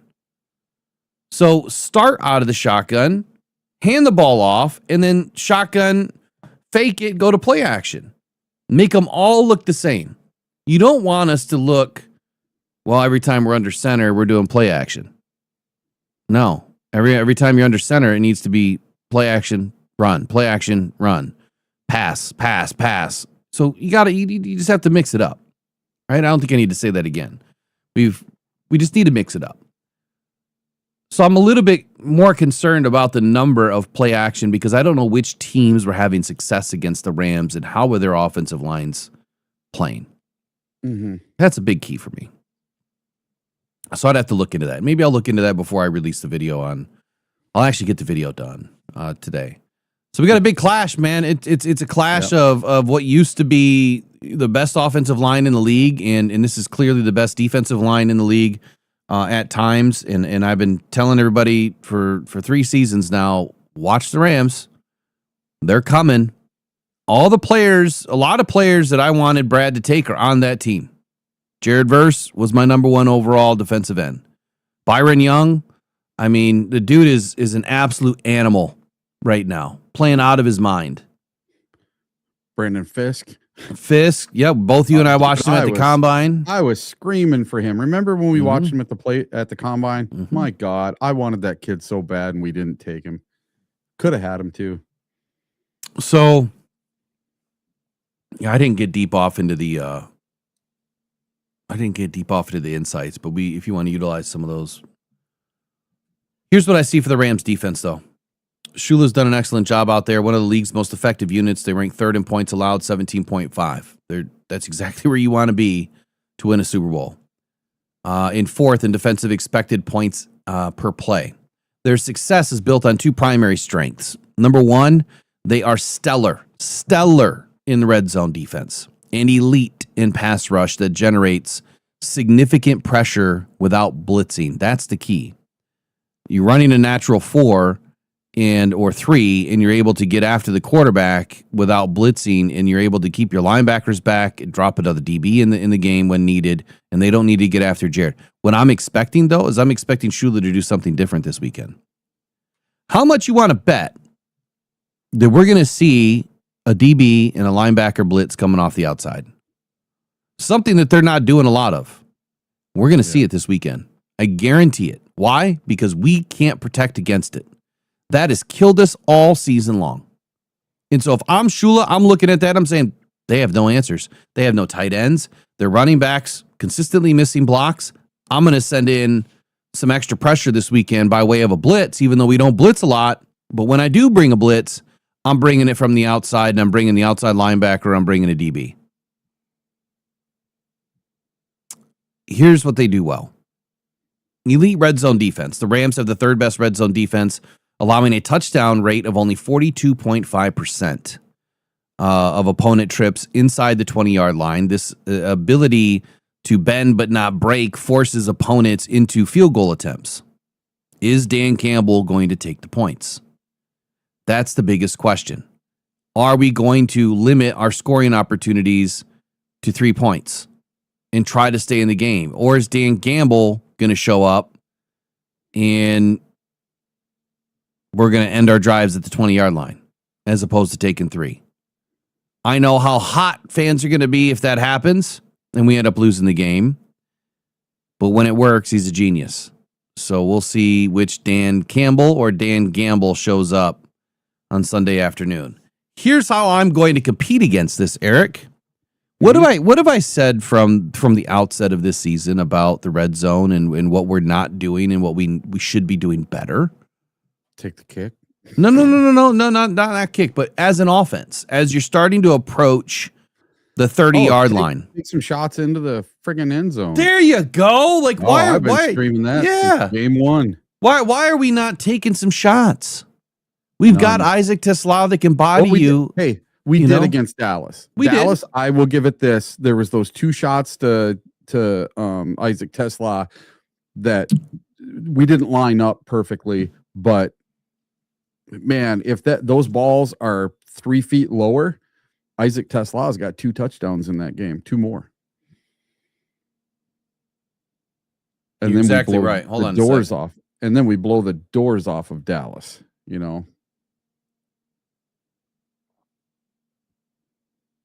Okay. I thought I just saw something alarming hit about the Lions. Hold on. Oh, okay. Better not be. Yeah, if it has anything to do with Kirby Joseph. No? Nope, just clickbait. All right. Just clickbait. No biggie. Okay. So that's how I'm going to get after their elite red zone defense. Is okay, do you want to take on a team when they're their best? No. You figure out a way to get around it, right? Get above it. Not have to deal with it. So if you're at the 30-yard line, and so before everything condenses and squishes in on you inside the 20, I'm sending JMO, I'm sending Tesla, I'm sending Gibbs, around, on an angle route, and I'm going to send Amon-Ra on a mid crosser. I'm going to go 4 wide, but I'm going to take Gibbs out of the backfield. I'm going to leave Goff all by himself. No blocker. I hate doing that. But that's what I'm going to do. And without the tight end, so that would be 4, 5. You can bring in an extra offensive lineman without a tight end. You could bring in Skipper, right, as an offensive lineman. Someone that's going to stand back there and protect Jared Goff. Whatever side you feel it needs to be. You can put him in motion. If it's coming from the left, you put him in motion, and then he can get set. He can get set in front of Jared Goff for all I care. Now, he's not quick enough to pick up these defensive ends, but if you can at least minimize the inside pressure coming through the middle, the A and the B gap, that'll give Jared just enough time to wing that ball. We're only talking 30 yards. These guys are running 40s in less than, 4.4 seconds. So if you're only going 30 and that ball needs to be in the air within about 2.3, 2.5 seconds, Jared should be able to get that ball off. Paint the end zone. At least throw a couple of shots at it, because what's that going to do? That's going to back them up. And then you hand off the ball to Jahmyr Gibbs. And then he goes and gets you another 10, or he takes it to the house. You know what also happens with those shots? Something that only happened once in the last game and twice in the last 2 seasons. You get a call for pass interference. There you go. Against the defense. Mm-hmm. So when you throw up those 50-50 balls and you got Isaac Tesla that he's going to get it, the other guy's not. Mm-hmm. He is the perfect player for getting pass interference calls against the defense. And he's got sticky fingers, man. Yep. He's got sticky fingers. That guy does not drop balls. In his bend, like his reach, it's just insane. That catch that he made going out of bounds, it was this close. But how many players can do that? Not many. Yeah, no. And, if Goff drops that ball just a split second sooner, that is a touchdown all day. Mm-hmm. Yeah, and he's one of maybe 7 or 8 players in the NFL that can actually make that catch. Yeah. Not too many that can actually do that with a guy draped all over him. So the second thing that the Rams are doing really well, obviously the run defense has been incredible. They are tied for the 5th best, lowest yards allowed per carry at 3.9. They have surrendered the fewest rushing touchdowns in the NFL this season at 4. 4! Mm-hmm. 4. I mean, Gibbs has had that in a game almost, right? He's had 3 twice this year, but this makes running the ball a challenge, especially when you have an offensive line that maybe is not what they used to be. No, not maybe. They are not what they used to be. But at times they are. At times they wake up, and it's like, where did this come from? So how do we defeat that? Like what are we gonna do to be able to move the ball on the Rams? Because play action does not happen if the run game does not happen. Those two are tied at the hip. Sometimes you can set up the run with the pass, but it is usually more likely to set up the pass with the run. How can we get after the Rams defense? Now, last week when we faced the Cowboys, I have an answer to that question. go for it. All right. Do you remember last season when we played the Rams in the first game of the season at Ford Field? Mm-hmm. The game went to overtime. And what did we do in overtime? We handed the ball off to David Montgomery 8 times in a row, and we scored a touchdown. Well, what was the difference, ended the game. What was the difference? Kevin Zeitler. Yeah, well, yes. Right? But what I'm saying Frank is Ragnow. Yeah. We have to get back to that ground and pound with David Montgomery is what I'm saying. Let's let Ademo have a game. So, I'm with you. I hear you, but I guess for me, I don't think there's really much difference between what they do between the tackles. I mean, I do like David Montgomery. I do call him a sledgehammer for a reason. I think he is a little bit better between the tackles than what Jameer is. I think Jameer is just way more twitchy and way more slippery, and that can be just as effective as a guy that has more brute strength.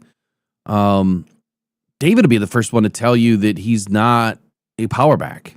And you know me, I'm going to get caught in the end, but he doesn't see himself as a power back. He's really not big enough to be a power back. Mm-hmm. So I'm more concerned about that than if we had Kevin Zeitler back and Frank Ragnow. Yeah, sure, because they're opening up holes, right? We're getting to the second level. We have not been able to do that as effective, and I think that's why we've seen David Montgomery's numbers slide a little bit, because we don't have the offensive linemen that are able to get to the second level, get those key blocks. We don't have the tight ends that are out there getting those key blocks now. And I think that's where the Lions are at their biggest disadvantage. Not having Brock Wright, Sam Laporta, and an offensive line that is nowhere close to what it was last season, those are our Achilles heels in this game. And that's why I would say that I don't see David Montgomery having a great game, even if they try to force it. I personally don't see it. But I get what you're saying. Like, I would love to get back to that. That's where we thrived. Against where I was going earlier is against the run. When we went up against the Cowboys, now the Cowboys were touted as having a great run defense. Mm-hmm. Now their rush yards per game was not great. I think they were around 103 or 110 last week, whatever it was. But they were touted as having a great run defense with Quinnen Williams and Kenny Clark, right? And we picked, I think we did a great job at picking them apart. You know what? We didn't hear Kenny Clark's name one time that entire game. I didn't. I don't think so either. Which is crazy because he always had good games against Detroit. Always. Our Lions are ranked better than the Rams right now in run defense, yards per game. Mm-hmm. By one. And so if you're going up against that every day, I would say that we should be able to have some success. It's all scheme. It's all scheme. So it's not calling the same crap that you're butting your head against the wall all day. So run defense, we have to figure out a way to get around it or through it. The third biggest thing that they do, which I already spoke about, is the pressure without blitzing. And this is where Jared Goff has some difficulty. The Rams generate substantial amounts of pressure with their front four defensive linemen, Jared Verse, Kobe Turner. They use a lot of stunts, a lot of twists, so it's going to mimic a lot of what we've seen against the Browns. And they create mismatches along the offensive line. So despite being top 10 in total pressures this season and sacks, they blitz one of the lowest rates in the NFL, which I've already spoke to, and they prefer to keep more players in coverage, which can take away your wide receivers. They run a lot of cover 3 and cover 4, and they limit the explosive plays. So when you look at the Rams defense, it's like, where can you win? Like, honestly, where can you win? They got great run defense. They're dropping guys in coverage. They're playing a ton of zone to take away the pass and explosiveness. And they're getting a ton of pressure without blitzing. How do you beat them? How do you beat them? Well, hopefully we'll have a plan for that. That blueprint. And that'll be coming up next. Pressured by Hutchinson, he goes down again.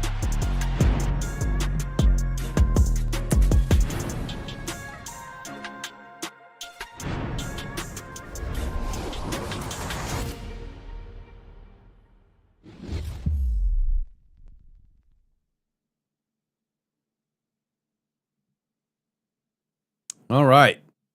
So the blueprint, before we get to our 5 bold takes today, the blueprint on the offense. You guys tell me if you agree or disagree, but first, here's what everyone said about the poll.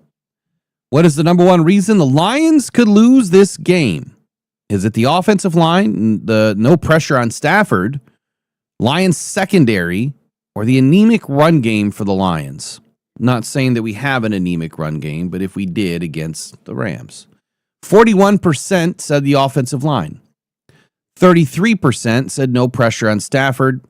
19% said the Lions secondary. And 7% said the Lions run game. Interesting. Where would you put yourself on this one, Eric? I voted for the secondary on this one. Okay. The Legion of Whom is going to have to step up big this week. And if I were to rank all these for myself, I could go secondary, but I'd put them at number 2. I would go offensive line, secondary, run game, and then pressure on Stafford. I think those are the ways that I would order the efficiency that needs to happen this weekend for the Lions. I think that our offensive line needs to keep Goff clean pockets. We need to make some holes for Monty and Gibbs. I think our secondary is the second most important thing because we're going up against some animals on the other side and a rocket for an arm with Stafford. And then the run game. I'm most concerned about the Rams defense shutting down the run game because then that does take away our weapons. And then no pressure on Stafford, I am less concerned about because we've been able to figure out a way to get pressure on him. Number 2, he's not going to run the football. So this is a game where you don't need a spy, right? You can just run natural. And if you get pressure, you get pressure. Great. I would rather be in position to shut down the run and shut down the immediate pass. I'm going to say it again. Aiden better show up. He better show up in this game. He has to. You can't just let Jack continue to do what he's doing. He needs some help. Jack needs some help too. Here's the blueprint for me. I'll try to get through it quick. To counter the Rams, Lions need a very deliberate game plan this week. They got to focus on time of possession, right? Leveraging the dual threat running back system. Maybe this is a week that we do see 2 backs finally in the backfield with one of them going out and Gibbs out into the slot. They need to be efficient with their play structure, but they need to play within structure. Can't see any freelancing going on here. They have to play very tight to their details. I say all that to say, well, that should happen every freaking week, right? Number 1, establish the run and control possession. Given the Rams' strong defensive line, this will be a challenge, but controlling the time of possession, I think, is very critical to keep that high-scoring Rams offense off the field. But how do you do that effectively when you need to play from a lead to allow your defense to help you out? So utilizing Jahmyr Gibbs, David Montgomery effectively, especially in the passing game where Gibbs has been excelling. And then if you think that Monty is the better running back this weekend, then that gives you the option to have Monty back there in case Jared has to switch to play. And so going back to Jared being able to call plays at the line, this is where I think you get a lot more flexibility. If Gibbs and Demo are already back there and you're using Tesla as a tight end and you have J-Mo and Amon-Ra, out there as well, you got your 5 weapons. You can now switch to just about any play in the playbook. And yes, you could still have a tight end out there. To me, that makes the most sense. We'll see what they do. But establishing the run and controlling the possession, like I said, that is going to eliminate Stafford and his ability to control the game. But for my plan, it's you need to go score quick. I know a lot of people are saying like what I'm saying, establish the run, control the possession, limit the time clock. That's all great, but that doesn't need to happen in the first quarter. That needs to happen in the third and fourth quarter more so than the first quarter. I need the Lions to get up and get a 2-point lead or two possession lead, and then you let your defense go. Like you got to go balls to the wall, all out, and you've got to go get after Stafford. I don't care if we end up sending 5 on every play, but if we can play from a lead and you can play more free that way, that helps us. Thoughts on that? Yeah, I think I said this yesterday, and I'm going to say it again. I think the Lions, whether they win or lose the coin toss, are going to get the ball first. And I think the Lions need to go right down the field and score first, get the lead, and keep the lead. Never get down in this game. You need to do exactly what you did against Dallas against the Rams. I think the Rams and Dallas are very, very similar, except for the Rams execution is a lot better than the Dallas execution. They have 2 wide receivers that are just going nuts this year, and Devontae Adams and Puka, just like Dallas had CeeDee Lamb and George Pickens. And then they have a 2-headed monster at the running back position now, with not Corbin, what's his last name? Blake Corum, and then they got Kyrie Williams. And listen, so these guys are a little bit better than Dallas, but they're stacked. You know, they have playmakers just like Dallas does, and I think we need to play a very similar game on defense and offense. I think it's going to be a very, very similar game to this last game. But just remember, there's a lot of crossover in this game. We've played these guys every year now, basically every year, and in the playoffs. So we played them twice that year. So very familiar with this team. There's lots of history between these coaches and all these players, even though there's a lot of turnover every year on these teams. These teams are very familiar with each other. They know what the other one's going to run. So you're going to have to take some tricks out of your bag, and you're going to have to get them working this weekend. So I think you're going to need a few trick plays. I think you are going to have to disguise some things on defense. You're going to have to get to Matt Stafford. You're going to have to pull out everything in the kitchen sink, because if you don't win this one, the other ones, they really don't matter. So I think there's going to be a team this year that goes 11-6 and does not make the playoffs. And if that's the Lions, I would be devastated. So the second part to this blueprint is quick throws and counter passing. Right? You want to counter the pass rush, not counter passing. So quick throws, counter the pass rush. Mm-hmm. With the Rams capable of generating pressure with only 4 and even 3 at times, Jared Goff needs to get that ball out quick, nullify, what the defensive line is doing, utilize that short to intermediate route, and potentially using, some heavy personnel at times, multiple tight ends that we don't have, right? So how are you going to utilize heavy personnel without the tight ends? That's where you're going to see more skipper in on a lot of plays. It's going to be tough to mimic heavy personnel jumbo sets when you just don't have it. You don't. So that means we have to get fast. And the way you get fast is by keeping your fastest guys on the field. And you keep your fastest guys on the field, and then you have to get quick at the quarterback position. You start off in shotgun more often. It is a quick 2 or 3 step drop. That ball's out. Yep, it's going to look dink and dunk, but if you set it up right and you're able to get the yak yards off of it, eventually you're going to be able to get that ball downfield. And that's where I'm hoping that Dan Campbell is able to dial it up this weekend. Those quick throws don't have to be 3, 5, 7 yards. They could be 20, 30 yards. The Lions are leading the league in plus 10, air yards, plus 20, plus 30, plus 40 air yards this season. Use it. Use it this weekend. Not just the yak. We'll talk about Jameson Williams stats in a moment. There's something in those stats that I want to pay close attention to, because I think a lot of people look at it and they see, oh my God, he's amazing. Well, there's something in there that I don't think that's being said in that stat line that I'll talk about. Obviously, if you've got to win at situational football, I mean, when you got to play a complete game, you have to play off each other. All three phases have to work. It's easier said than done, but especially in the red zone. The Lions' red zone offense is tied for the third best in the league at 67% TD rate. Converting these scoring chances into touchdowns, again, is going to be vital to how we win or lose the game. Earlier, when I said that we have to paint the end zone, we have to forget about the red zone, that means when you're walking up to the 30-yard line, that first shot's going to the end zone. I don't want to see guys running short of the sticks all the time. You can run 12, come back 2, and still be ahead of the sticks on 1st and 10.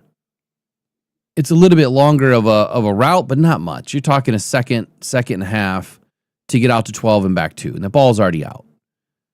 But given how the Rams have been exceptional against the red zone, again, this is where I'm expecting us to execute and have to be flawless this weekend when we get into the red zone opportunities. I don't want to see us go from 20 to 20 and just move the ball and then done.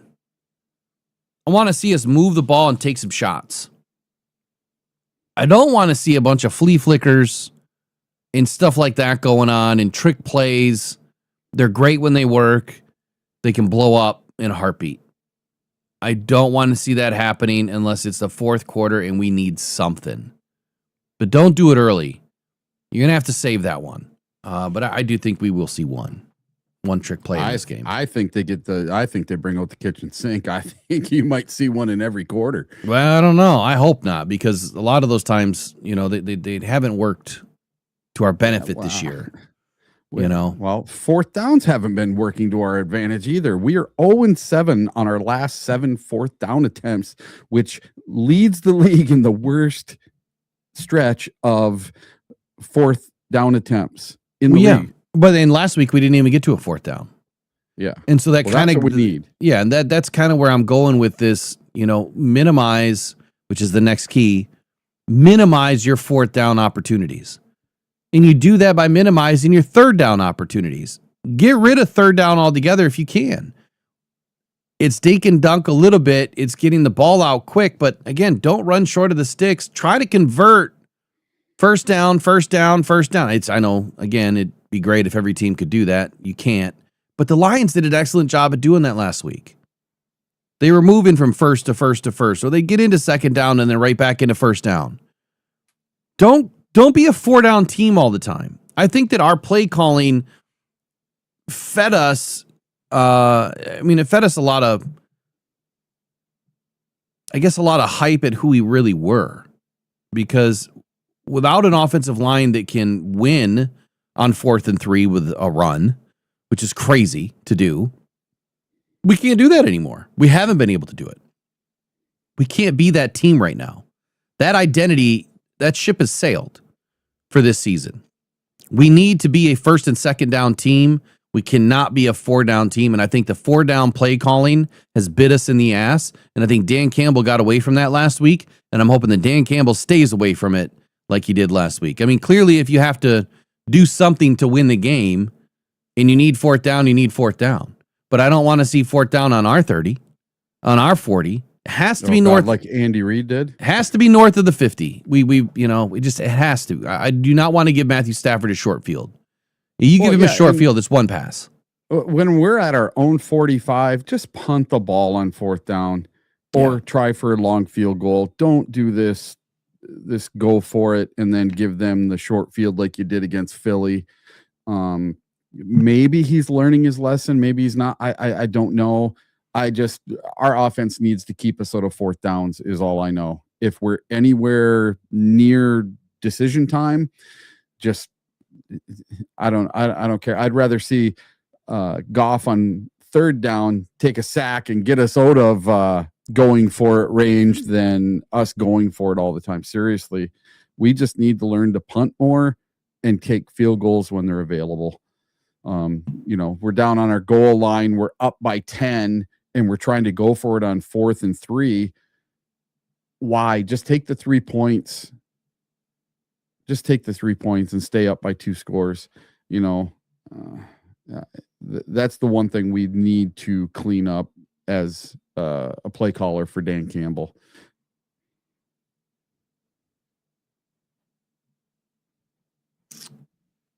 So I found a little something. Go for it. So the Lions have used jumbo personnel at the 7th highest rate this season at 9%, despite recording their first jumbo snap of the season in week 6 against the Chiefs. Okay. Mm-hmm. And the Rams, their defense has faced jumbo personnel just 14 times through 13 games played, the second fewest in the NFL behind the Patriots. So they have not faced much jumbo sets this year, where the Lions have ran it quite a bit, especially since the break. So you're going to see it a lot. I think we played it almost every play during our last game. Jumbo set? Yeah. Oh God, they were in there a whole bunch of times with Skipper reporting and. Yeah, but that's not jumbo. Yeah. That's not jumbo. You need multiple tight ends in there. Yeah. And look, the flip side of that though, Eric, is the Rams. Yeah. Now they're running 3 tight ends. A lot in 13 personnel. And that's 18 to 21% of their plays, which is a huge jump from almost never before. They've never done this before. And they're having a ton of success at it. I'll have to go back and look at how many times. I mean, I know Skipper came in a lot last week, quite often. But when you run jumbo, you really need your Brock Wrights, your Sam Laportas. But we don't have a tight end. No, we don't. Well, we do, but we don't. I don't even know if Shane Zylstra or Rishi or I don't know who's going to be our tight end. Horton, I have no clue who the tight end is right now. Well, didn't we just release Ricci or Mariucci or Mario? I don't know. Yeah, there was 2 of them. We released one of them. We still have one of them. We still have Horton, but those guys can only be elevated 3 times, and then we got to put them on the roster. And are either of those, Ricci or Horton, are they worth pulling up? I know they're trying to get the flying Shane Zylstra brother back. I hope he plays this week. So he just had his window opened, right? Zylstra just had his window open. No, it's been a couple weeks. I don't know if he's going to be up or not.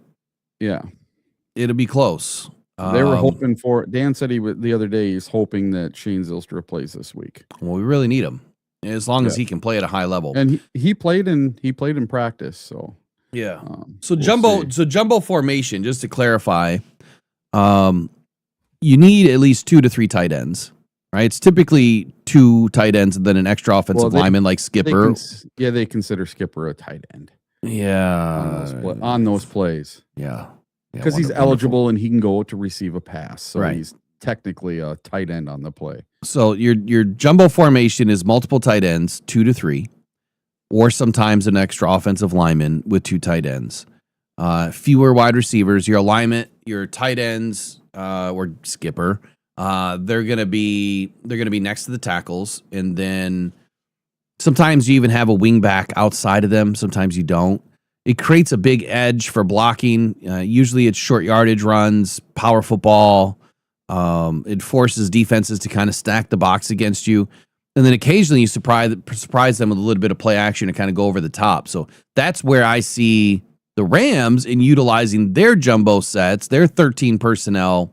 They're using it oftentimes to get over top of a defense. Where Adams or Nakua or even Tutu Atwell, they're streaking downfield and they're catching teams with their pants down. We can't fall for that. Cannot fall for that this weekend. Yep. Can't happen. Hopefully we're ready. I see big play potential though. I do. I mean, I see where the Lions, leading with the, 10 plus yards, 20 plus, 40 plus pass completions. I see that we can have big play potential, but the question is, how do we get there? How does the versatility and the matchup nightmares created with Jahmyr Gibbs affect the Rams? What are they going to prepare for? Who are they going to take away? What's more important to them? Is it going to be JMO or is it going to be Gibbs? Is it going to be Gibbs or is it going to be Amon-Ra St. Brown? Who are they going to try to take away the most?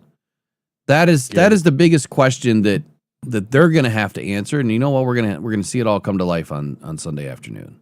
If I was the Rams, I'm going to try to take away Gibbs as much as possible because he is the largest piece of our offense right now. So if I were to tell you, obviously defensively, I went through some of the defensive keys. I have, 5 reasons why the Lions can beat the Rams defense. I have 5 reasons why the Rams can beat us and vice versa. Offense, defense, kind of going back and forth. We still have the 5 for Fridays. We're getting close to 10 a.m. So we should probably start getting into that because I can go on through all this for days. Yeah. Or we can go right to 5 bold takes. So we could do that too. I'm trying to get through my sheet here, trying to get to a couple other things. Yeah, I told you we got enough for 3 or 4 hours. Yeah, I know. To go today. Well, what else do you have other than 5 bold takes that you'd like to talk about? Well, I got the 5 bold takes, and then I got my 5 reasons the Lions could win and the 5 reasons the Lions could lose. So it's 5 for Friday. Yeah, why don't you do your 5? But I want to give one stat right now. Okay. Aiden Hutchinson, 19.2%. Al-Qadim Muhammad, 19.1%. Have generated the 5th and 6th highest pressure rates, respectively, when left to rush the passers one-on-one, among edge defenders with at least 150 such pass rushes this season.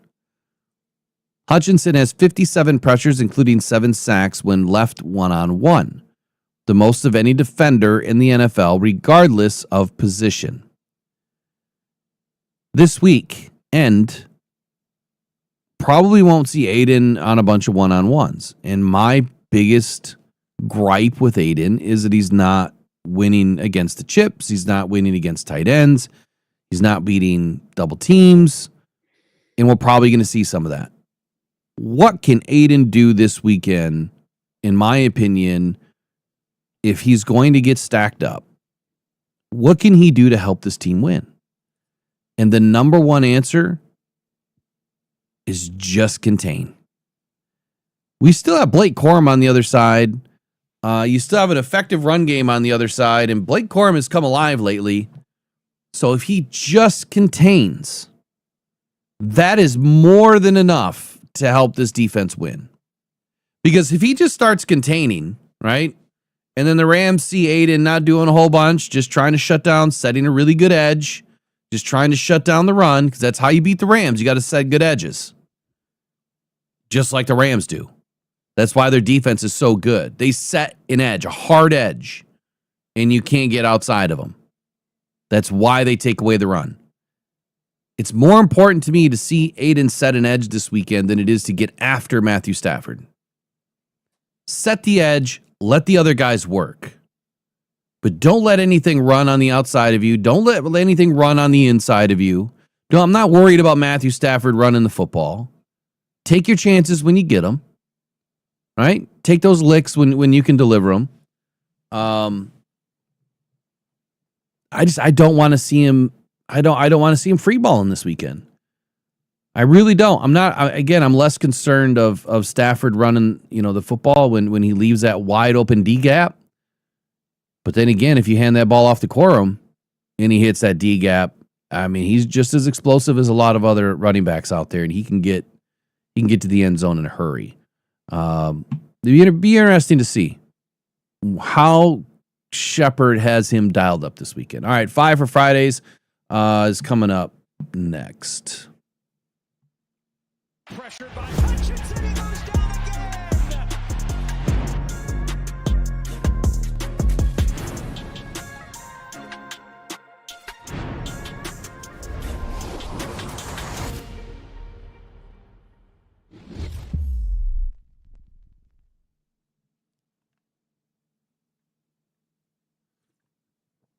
It's more so 5 for Fridays. We'll get into bold takes here in just a moment.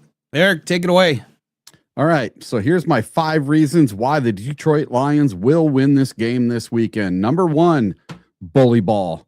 Dan Campbell, he took the play calling duties over John Morton, and since then, the Lions' offense has shifted its identity. Okay. So Campbell's doubled down on physicality. He uses more heavy personnel and gap run schemes that forces defenses to tackle in a phone booth. The Rams defense is built on speed and lighter boxes.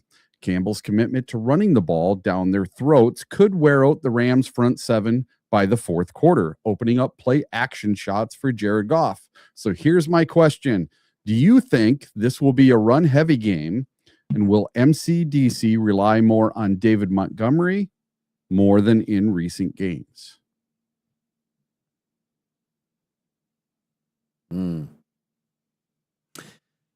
I guess I got a weird answer.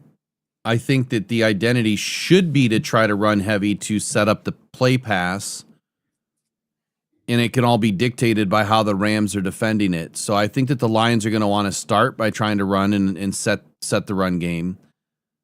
But if it's not working, yeah, then you don't have an option but to pass the ball. Then you go one dynamic, and then you're in trouble. As far as David Montgomery goes, yeah, I think that the snap load's going to go to Gibbs. Yeah. Mm-hmm. All right. Up next, Aiden Hutchinson goes to work. The right tackle McClendon. He's been in for the last couple of games, right? He's going to have to earn it this week against one of the very best pass rushers in football in Aiden Hutchinson. McClendon has allowed the lowest pressure rate, 1.9%, among tackles, and has given up 0 tackles all season, performing like one of the best players at his position. Hutch, well, he leads the league with 80 total pressures, 16 more than the Defensive Player of the Year frontrunner Myles Garrett. His explosiveness off the edge is just different and will test McClendon's footwork and strength in pass protection and the run game. So, hearing what McClendon has done this year, can Hutch have a big day? Repeat McClendon one more time. So McClendon, he has given up the lowest pressure rate of 1.9% among tackles and has given up 0 sacks this year. Yeah, so is the question, can Hutch have a big day? Yeah, can Hutch have a big day against McClendon? He's a backup, but he's played the last 2 or 3 games here. Yeah, I'm gonna say no, but I'm not. It's not an indictment on Aiden. I think that they're going to utilize Aiden just like I said a moment ago. That he's going to set edges, and they're not going to ask him to do a whole lot. I mean, obviously they'll ask him to do a ton, but you know what I'm saying. I don't think that they're going to just try to get after Stafford on every play, because that's where they're going to take advantage of you. I don't think that Aiden's going to have a big game in this game. I want him to, but it could be cleanup sacks that he could get. That's where it could come from. The fact that McClendon, go ahead. He's gotten a few of those against Stafford in the past. Remember the one where you just went and touched him? Yeah. Well, when Stafford fell down. Don't that get was me your favorite sack by Aiden ever. Don't get me started. Don't do it. It's right, dangerous. U of M's having enough trouble right now. We're gonna change the subject. Here we go. Jahmyr Gibbs and the ground game. All right. Detroit, they boast one of the league's most lethal rushing attacks, led by Jahmyr Gibbs, who's coming off a dominant 3-touchdown performance, even though he didn't put up a whole lot of yards against Dallas. While the Rams' defense is solid, Detroit's offensive line, even with injuries, is elite at creating space. If the Lions can control the clock and keep Matt Stafford on the sideline by running with Gibbs and David Montgomery, they can neutralize the Rams' high-powered offense. So here's my question. The Rams' rush defense is number 11 at 103 yards per game and 4 touchdowns on the year. Who will have the better day rushing versus the Rams, Monty or Gibbs? And you kind of answered this one already. Yeah, I'm rolling Gibbs on this one. Okay. Next, playoff desperation mode. This is another reason the Lions are going to win this game. The Lions are currently at 8-5 and fighting for their playoff lives in a crowded NFC, while the 10-3 Rams have a bit more breathing room. They can afford to lose a game. Dan Campbell's team, well, they thrive when their backs are against the wall, just like when we were 12-5, no one saw us going that far, and we played the underdog quite well. The urgency to avoid falling to 8-6 will have the Detroit Lions playing with a level of physical intensity and risk taking, maybe a fake punt or a fourth down attempt, that the Rams might not match early in the game. So I have a question for you, Will. How many times will Dan Campbell go for it on fourth down versus the Rams? Because he might have to. I'll give you the over-under is 2. I'm going to say 0. Oh. I'm going 0. And I'm going 0 because I feel like we're going to be able to repeat from last week, and Dan's going to do a good job of dialing everything up, and he's going to have to ignore fourth down.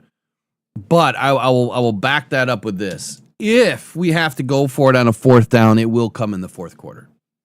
Okay, there we go. And it would only be 1. So I'm going to say 0, but if we have to go for it on a fourth down, and go for it means you're not kicking a field goal, right? You're not punting. You're actually going for it with your offense. It would happen in the fourth quarter, and it would only be 1 time in this game. So the Dallas Cowboys came into our game last week with a 3-game win streak, and they had the momentum, right? Well, it didn't work so great for Dallas, but I'm hoping that it can work for Detroit. So the momentum is on Detroit's side. They had a get-right game, and they didn't just beat the Cowboys last week. They dropped 44 points on them in a get-right offensive explosion. The passing game found its rhythm, the red zone offense was efficient, and the swagger returned, carrying that offensive momentum into a dome environment where this team is statistically significantly better, suggests the Lions are ready to win a high-scoring track meet. If this game turns into a track meet and the Lions fall behind, do we have enough on offense to keep pace with the Rams?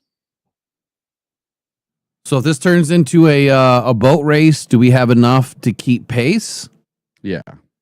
Absolutely. Absolutely. I mean, again, that all boils down to the offensive line. So I guess my answer for this one would be we have enough weapons to stay with the Rams. However, the caveat is, will the offensive line allow it? So to you, this whole game boils down to the offensive line. 1,000%. Okay. All right. Now, 5 reasons that the Rams could win, but they won't. All right. So reason number 1, the branchless secondary versus MVP Stafford. The Lions suffered a catastrophic blow last week, losing safety Brian Branch to season-ending Achilles. And then he was the glue of the pass defense. Now, a secondary already missing Terrion Arnold has to face Matthew Stafford, who is playing MVP-level football with 35 touchdowns versus just 4 interceptions on the season. Stafford will ruthlessly target Branch's replacement in the slot all afternoon with Puka Nacua and not Cooper Kupp, with Devontae Adams. Man, why did I put that? So my question for this is, with Branch and Terrion on IR, can the Legion of Whom once again contain another high-flying offense led by the leading MVP candidate? Okay, you got to repeat the last part of that. Okay.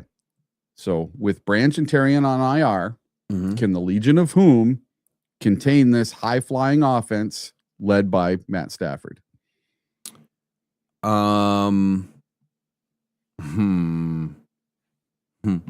Because we don't know who's going to be back there. We don't know who the safeties are going to be. So I don't know who. Well, I mean, I have a good idea of who they're going to be. So can the Legion Kirby, he practiced on Wednesday, but then he didn't practice on Thursday. So that could have been rest, though. Yeah, I don't know. They said he has to get through 1 full practice feeling good the next day. So it has me very concerned. Okay, so you're gonna have to explain contain, because contain is that keeping Devontae Adams and Puka Nacua under 100 yards each? Is that contain, or is it not allowing 4 touchdowns in the game? Like, what's contain? Contain them to be able to keep up with them with our offense. So if we're scoring 4 touchdowns, we want to keep them 3 or less. Can we contain them? Can we get a few stops with that secondary of the Legion of Whom? Because we don't know who's even playing this week. Okay, so we have Avonte Maddox. Right? We have Arthur Marlette, who can be installed immediately. DJ Reed is starting on the opposite side, and Rock Ya-Sin is starting. Just with Rock Ya-Sin and DJ Reed, I feel that they're going to do okay, but I'm going to say right now that Puka or Adams is going to have over 100 yards. One will be over, one will be under. It's Tutu Atwell that I'm most concerned about. His speed, his dynamic flexibility, who he matches up on when he's coming out as that third wide receiver out of the slot, or even out of the backfield, or out of motion. Tutu Atwell scares me the most. So, and I know that sounds funny, but it's because who's going to match up on him? I'll say this. The Rams, 2 Rams are going to have over 100. 1 Ram is going to have under 100 in the passing game. But I'm going to say Matthew Stafford has, I'm going to say he has under 290. Stafford under 290 for the game. Okay. So my answer is going to be no. Because anytime you're giving up more than, that kind of yardage, I don't think that you're containing them. I can't really equate it to the score or what we do on offense, but I'm going to say it's going to be a tough game either way. Even if all of our guys were healthy, I think it would be a tough game, because even when all of our guys are healthy, we've given up a ton of yards. Mm-hmm. And we've never really had everybody healthy this year. Maybe the first game has been about it. The first or second game we had everybody healthy. Since then, we really haven't. So so I'd have to go back to, so the first game that the Legion of Whom came in was week 7, right? The Bucks. It was the Bucks game. Let me look at something real quick. The Bucks game, we shut them down 9 points. Well, it was great. We were getting interceptions. We were batting balls down. When you have Mike Evans but he got taken out early. And Ibuka. Well, it was right before halftime, wasn't it? Yeah, it's early. Yeah, well, still. But he wasn't doing much of anything before that either. And when you can shut those 2 down, and Ibuka just did nothing against us. And, Baker Mayfield was the leading candidate at the time for MVP. He was lighting it up. So they only had 1 loss on the season when they faced us. I need to look at something else too. The Higbee's and on now IR, they're right? falling apart. What's that? Higbee's on IR, right? Yes. But they have 4 tight ends for the Rams now.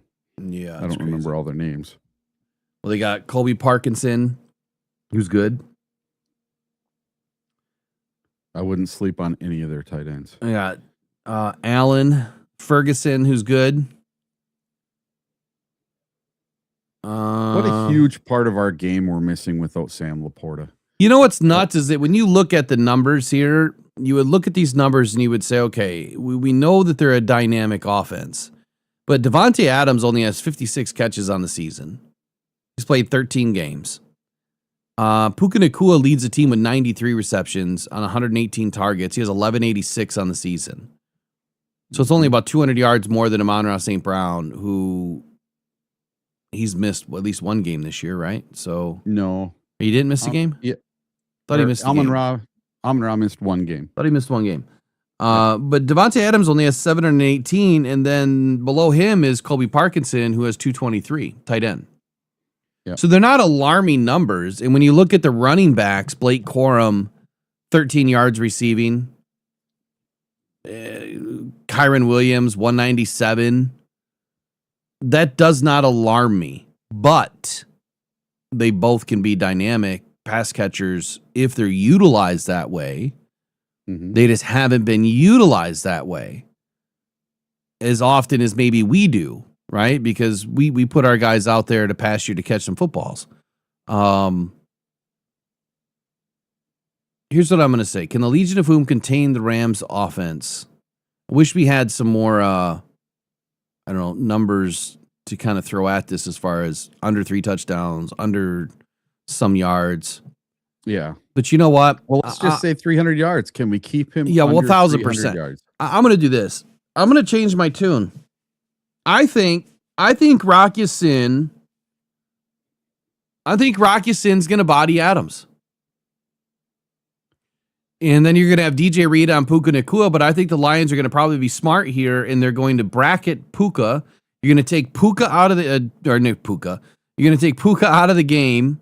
You're going to make him beat you with Parkinson and Adams, which Adams can beat you, and Kyron Williams. So if the Lions do 2 things well in this game, it's bracket, remove Nacua out of the game, and make them beat you with Devontae Adams, Kyron Williams, and Colby Parkinson. So then, as far as the defense goes, Jack is going to have to spy the running back. Not the quarterback, the running back. That's his only assignment, is you're on the damn running back.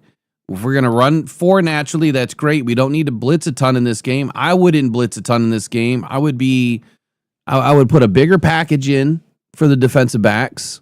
I would have at least two safeties, on the field all the time. And 2 corners all the time with your nickel. So I'd be running a nickel or a big dime. What's up? So I got a little tidbit for you. Okay. Devontae Adams has not practiced this week with a hamstring injury. So even if he does play, which he most likely will, he will not be 100%. Oh, or is it gamesmanship? I know you're not supposed to screw with the injury report, but he is expected to play. Yeah. But he has not practiced this week. Yeah, they're trying to make sure he's good to go. Yeah. Okay. I'm changing my tune. I'm going to say the Legion of Whom gets it done. And it's not really a Legion of Whom because it's DJ Reed and Rock Ya-Sin and Avonte Maddox. I'm good with those 3. And Amik Robertson, I'm good with him too. Yeah, but 2 of those 4 you just listed are the Legion of Whom? Who? Maddox. Maddox is not a Legion of Whom. Maddox and Rock Ya-Sin are 2 guys that were not on this. They were not day 1 starters. They are day 1 on this team. Yes, they were day 1 on this team, but they weren't day 1 starters. Yeah, Legion of Whom is the guys that we brought in from practice squads and off couches when everybody got injured. Some of them, yes. Yeah. Yeah. I don't think Avonte Maddox is a Whom, and I don't think that Rock Ya-Sin is a Whom. Those are really good football players. Yes, they are. It's the Arthur Maulettes, it's the Eric Halletts, it's the Nick Whitesides, it's those guys that are the Legion of Whom, in my opinion. But and some of those guys are going to be playing this weekend. Potentially, yeah. No, I think the Lions can get it done. We have to stay healthy in this game, and they have to bracket. If we're in man against Stafford often, we're done. Stick a fork in us. I'm sorry. Yeah. If you don't bracket, and if you're not in some sort of a zone, man under zone, he's gonna skewer us. He's that good. All right, so I'll change my tune. I think we'll get it done. All right. So number 2, Puka Nacua is unguardable. No. Yes. Right now, the Rams receiver Puka Nacua is coming off a monster 167-yard performance against the Cardinals and looks completely unguardable. All right. With the Lions lacking their top 2 defensive backs, they simply don't have the personnel to double team both him and Adams. Expect Nacua to feast on intermediate crossers that expose the Lions' depleted depth in the middle of the field. So my question is there any way we can stop Puka Nacua like we did George Pickens and not like we guarded CeeDee Lamb? CeeDee Lamb just went off. Yeah, until he got hurt. Yeah. Yeah, I mean, I think it's exactly what I just said. Yeah. I think that you have to bracket. You have to double them. And yeah, you can't double both. I mean, you could, but you'd really be stretched thin unless you had more DBs. Again, it goes back to what are we doing on the defensive line? Right? So if we're trying to get after Matthew Stafford and we're trying to get sacks and we're trying to get pressure, then, and we're not going to play contain and control the run game, then you're going to let some things go in the pass game. If you just play contain and you contain the run, but you don't try to get after Stafford as much, then it puts a lot of stress on the DBs. But if you have more DBs in the game and you're able to bracket and stay underneath him and over top of him, I think that helps. This is exactly where Avonte Maddox behind Jack, right? You get this dude locked in like this, and you have Avonte Maddox who's able to go either way, take away the middle of the field. You have your other two guys, your other two safeties, your DBs, your nickel, two linebackers, four defensive linemen. You're just going to have to roll that quite a bit in this game, especially on passing downs. That's what I would do. So is Puka Nacua guardable? I mean, he's proven that he's not. He's proven that he's a really good football player. So I don't think that the Lions have anything better than any other team. He's going to have his yards. Yeah. All right. So could this be a track meet? The Rams are rolling in at 10-3, and they've scored 45 points last week, just like the Lions scored 44.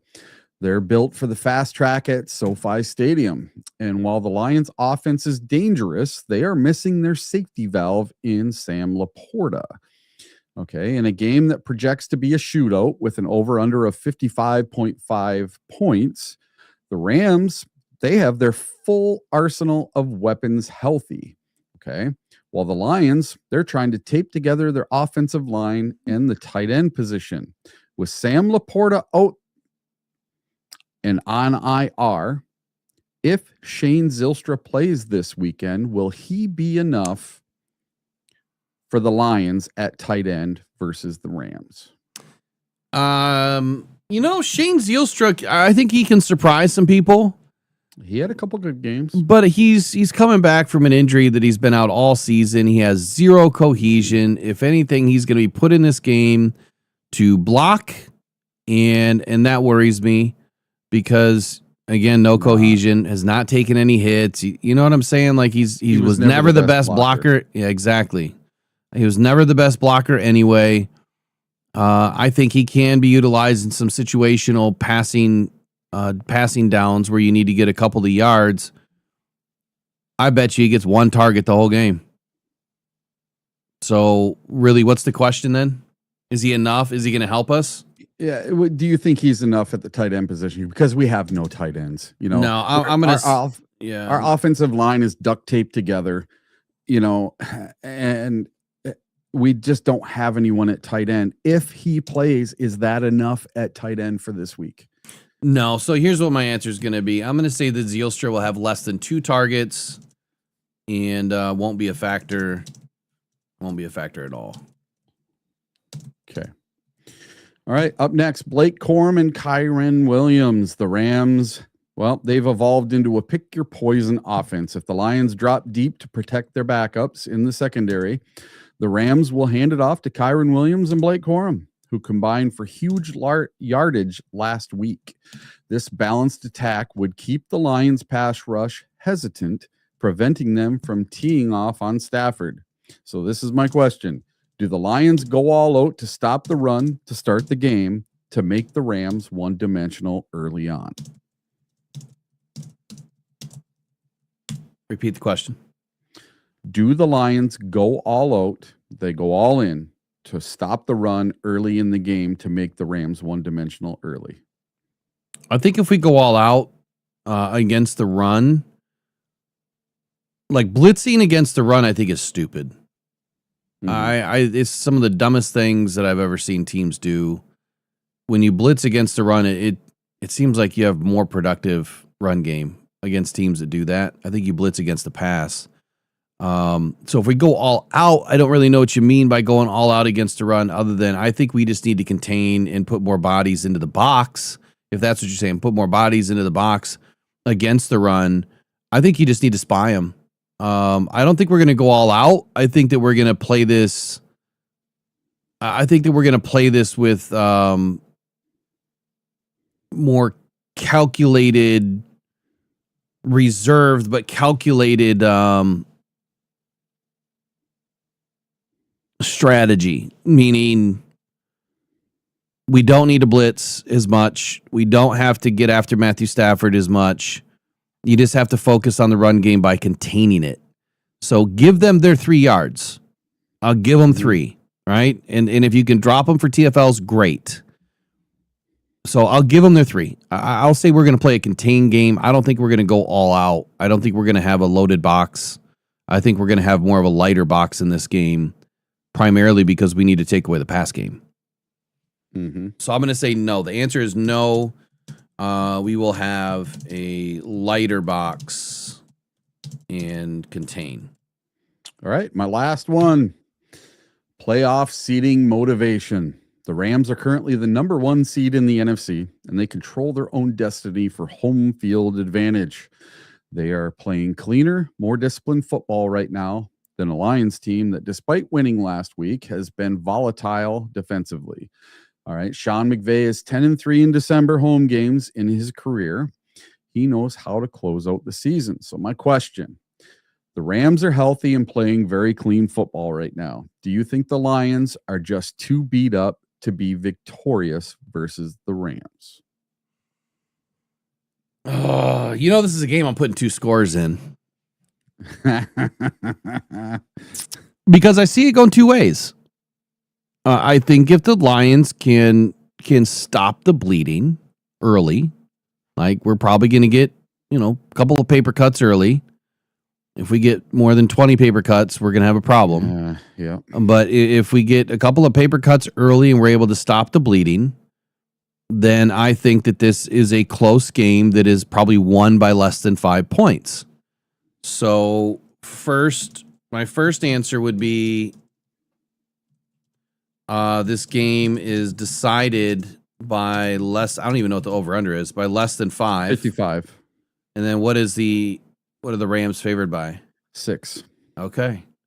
So I would say that the first answer is this game is decided by less than 5 if the Lions play a smart and calculated strategy. Okay. The other side of that is if we can't contain and take away one of those receivers, that's where things fall apart for us. So it's either it's going to be a game decided by under 5 or the Lions lose by 8. I know it's a funny score, but I think that the Lions lose by 8 if they cannot take away Nakua. That's where I'm at with it. That makes sense? Did I answer the question? Yep. Okay. So, you should be answering all these too, right? And kind of giving us what you think. But I got a few things. I know we got some 5 bold takes to do. Yep. And my bold takes are bold today. Oh boy. I wanted these ones to be pretty tough to actually accomplish. Falling off the rails today. See if I get any of them right. God, I hope so. I hope you get all of them right. Yeah, I need at least one of these to go for us to win the game. All right, so X factors in the game. Who's your biggest X factor in the game for the Lions on offense? Jared Goff. Oh, I like that. I like that answer. Who's your biggest X factor on defense for the Lions? On defense, Tyreek Williams. Ooh, I like that even more. I wonder if he'll get a lot of snaps in this game. I like what he's getting. He's getting like 60 to 70% of the snaps. He had a down game when Aleem McNeil came back, and then they went right back to him. Yeah, but ever since Aleem McNeil's come back and they're kind of sharing the load, oh man, that is working. That 3-man rotation with those 3, it's working pretty good. I like it. I can't say that I'm surprised because it's exactly what I think that we were looking forward to is finally having a rotation where you can keep the pressure off, keep the load off of these guys so they have more in the tank, later in games. And it's the same thing that I want to see, with this edge situation. And and Aiden's just got to get his ass out of the game, like especially in this game. Why can't they take him out on first down? Every first down, no Aiden. I would leave Aiden in on first and third and fourth. I would take him out on second. Or if it's a rundown, take him out. Take him out on the rundown and then put him back in. You could probably get him at least 8 snaps off at a minimum. Probably 8 snaps a game less than what he's doing now if you were to take him out on rundown, second down. You want him in there on first, because first and 10, you want to get after the quarterback. Third down, third and long, you want to get after the quarterback. Third and short, second and short, second and manageable. It can go second and manageable can go either way, but second and short, third and short, or third and manageable, I think that you want to take him out on some of those. But then again, on third down, I really don't want him out. So sometimes less is more. Yeah. And it's been proven. Look at Myles Garrett. Look at Micah Parsons. Look at all these other players that are having great success, getting lots of sacks, lots of tackles for losses, lots of pressures. These guys are not playing every single down all game long, every game. Hutchinson has more snaps than any other defensive end in the league. Say that last part again. Hutch has more defensive snaps than any other edge rusher in the league. Oh, yeah. No, he's playing a ton, and Jack Campbell has more snaps than Aiden. Yeah. And it's crazy. It's just crazy. Well, no, I mean, I think it should be said either way. I know I've said it 3 times this week, but I'm not going to give Aiden an excuse or a pass if we're not going to give Jack the same excuse or a pass. You know what I mean? Like, I'm not trying to make excuses. I'm not trying to. Well, I know you're not. Give him a pass. I'm saying I think we are not utilizing him correctly, and this is a coaching issue, not a player issue. When you have more in the tank on less plays, you perform better. Yeah, and they need to stand his ass up. Yes. At least on a few plays. You need to stand him up. I would love to see that. Stand him up, and that way he can survey the field a little bit better. Do you remember his rookie year playing against the Packers at Ford Field? Yeah. He was standing up on almost every play. He was switching from the left side to the right side. And what did he do? He had a turnover. He got a pick on Aaron Rodgers. Yeah, that's where he was. Wasn't he like on the sideline? Like no, he was in the edge position. But instead of over the middle. The second one came against the Bears, I think, where he was on the sideline. Yeah. And I'm just saying I thought they utilized him better in his rookie season than they do now. It's like they know they have something good, so they just want to use it every single play, no matter what. And I think in a rotation, he would be so much better. I think here's a problem. Okay, so his rookie year, if you go down and break down the tape, you'll see where he let up over 700 yards of rushing to quarterbacks and running backs through his gap that should have been his assignment. And it would have been, I believe, the next season. Either the next season we went to gap and a half scheme, or that season we went to gap and a half scheme. It might have been 2022. We shifted to gap and a half versus single gap with Aaron Glenn. But him standing up more and then allowing so many of those run yards, rush game, rushing yards against, his direct responsibility, that probably shifted Aaron Glenn to put him in the dirt. And now they've just been doing that for two seasons plus, and they haven't shifted back. So if they didn't see the success right away with him against the run game, and again, and his missed tackling is not great. So maybe they just got into a rut and said, we're just going to leave him there, right? Doing it that way, as opposed to giving him another chance at standing up, at least on some plays. Mm-hmm. I think that he'll be able to survey the field better. And we already know that he's a pretty fast defensive end, But if he can survey the field better, maybe he can have a better pass rush plan. And then you're already above the tackle, so you're already winning the leverage game. You just got to stay up on the tackle. And I don't know, man.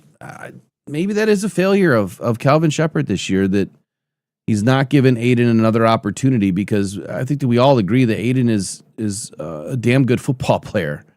He just makes some dumb mistakes at times, and it's mind-boggling. There's too much there not to use. There's too much there not to use. I'll give him that. There's too much there not to use. All right, let's get into 5 bold takes. We'll be back here in just a second.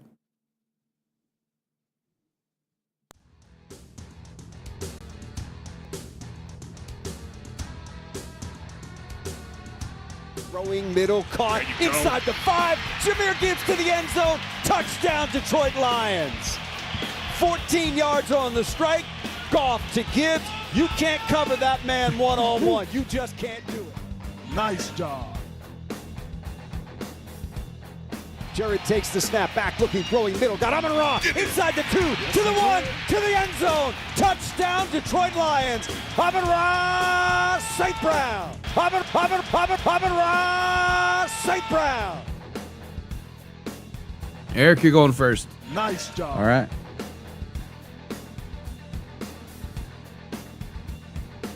Gonna wait for the graphic. Yep. Mariota's got it back. Pressured by Hutchinson. He goes down again.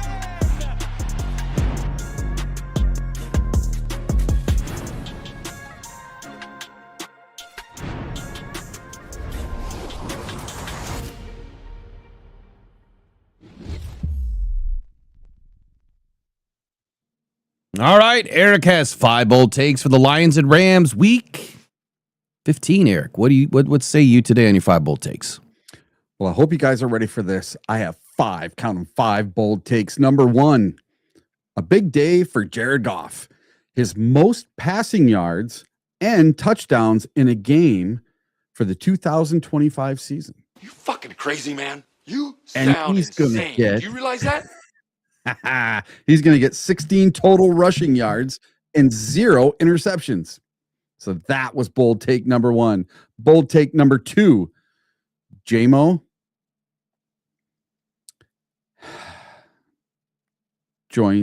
Let's see, how did I write this? J-Mo J-Mo is going to join Jahmyr Gibbs, and he is going to win NFC Offensive Player of the Week with 169 yards, 2 receiving touchdowns, and a rushing touchdown. Everyone wants to be a dog until you got to do some dog shit. J-Mo is going to get NFC Player of the Week. All right. Number 3, the Legion of Whom. Okay. The Legion of Whom is going to get it done. They're going to get multiple turnovers and score a touchdown this week versus old mighty Matt Stafford. Bold take number 4.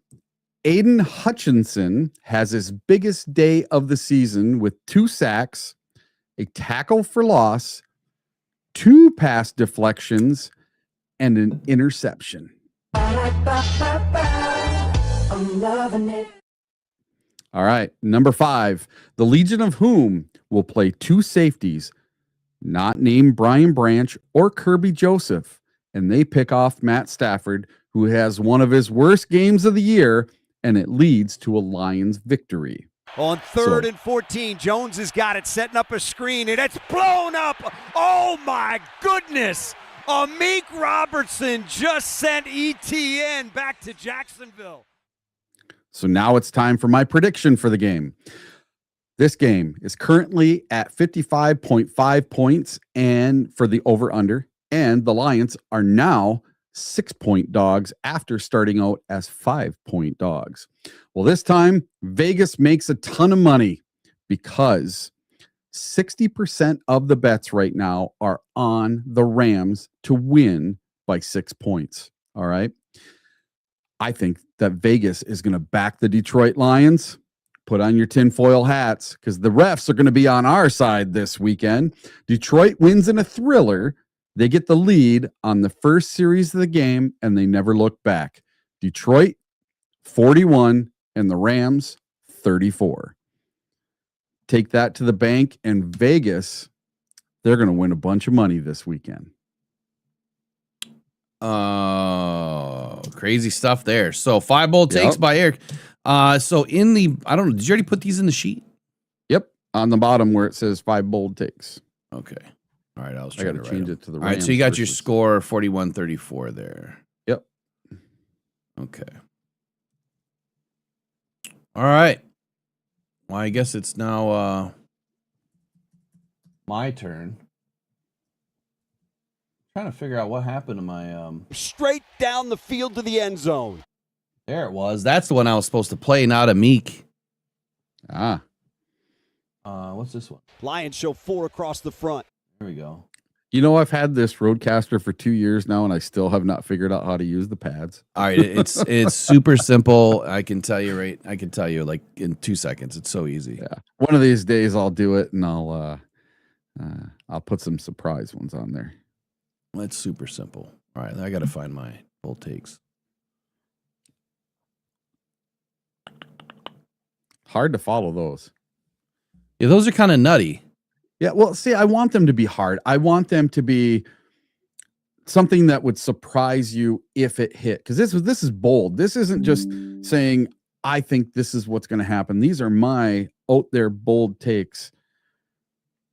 And you know what? Every once in a while, I hit one of these suckers. And one of them comes in, or 2 of them. And the one week, I had all 5 of them right. So these are hard to hit. I want them to be hard to hit because I want my Lions to not only win, I want them to destroy the Rams. I know that's not going to happen, but 41 points is a lot of points. I think there's going to be a lot of points in this against game. Against this defense. Yes, I don't care against this defense. It's going to happen. They haven't played the number 1 offense in the league yet this year. It's hard to play yourself.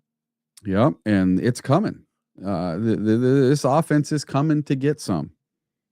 Okay, so before I get into my bold takes, let's just go around the league and see how many points have been scored on the Rams.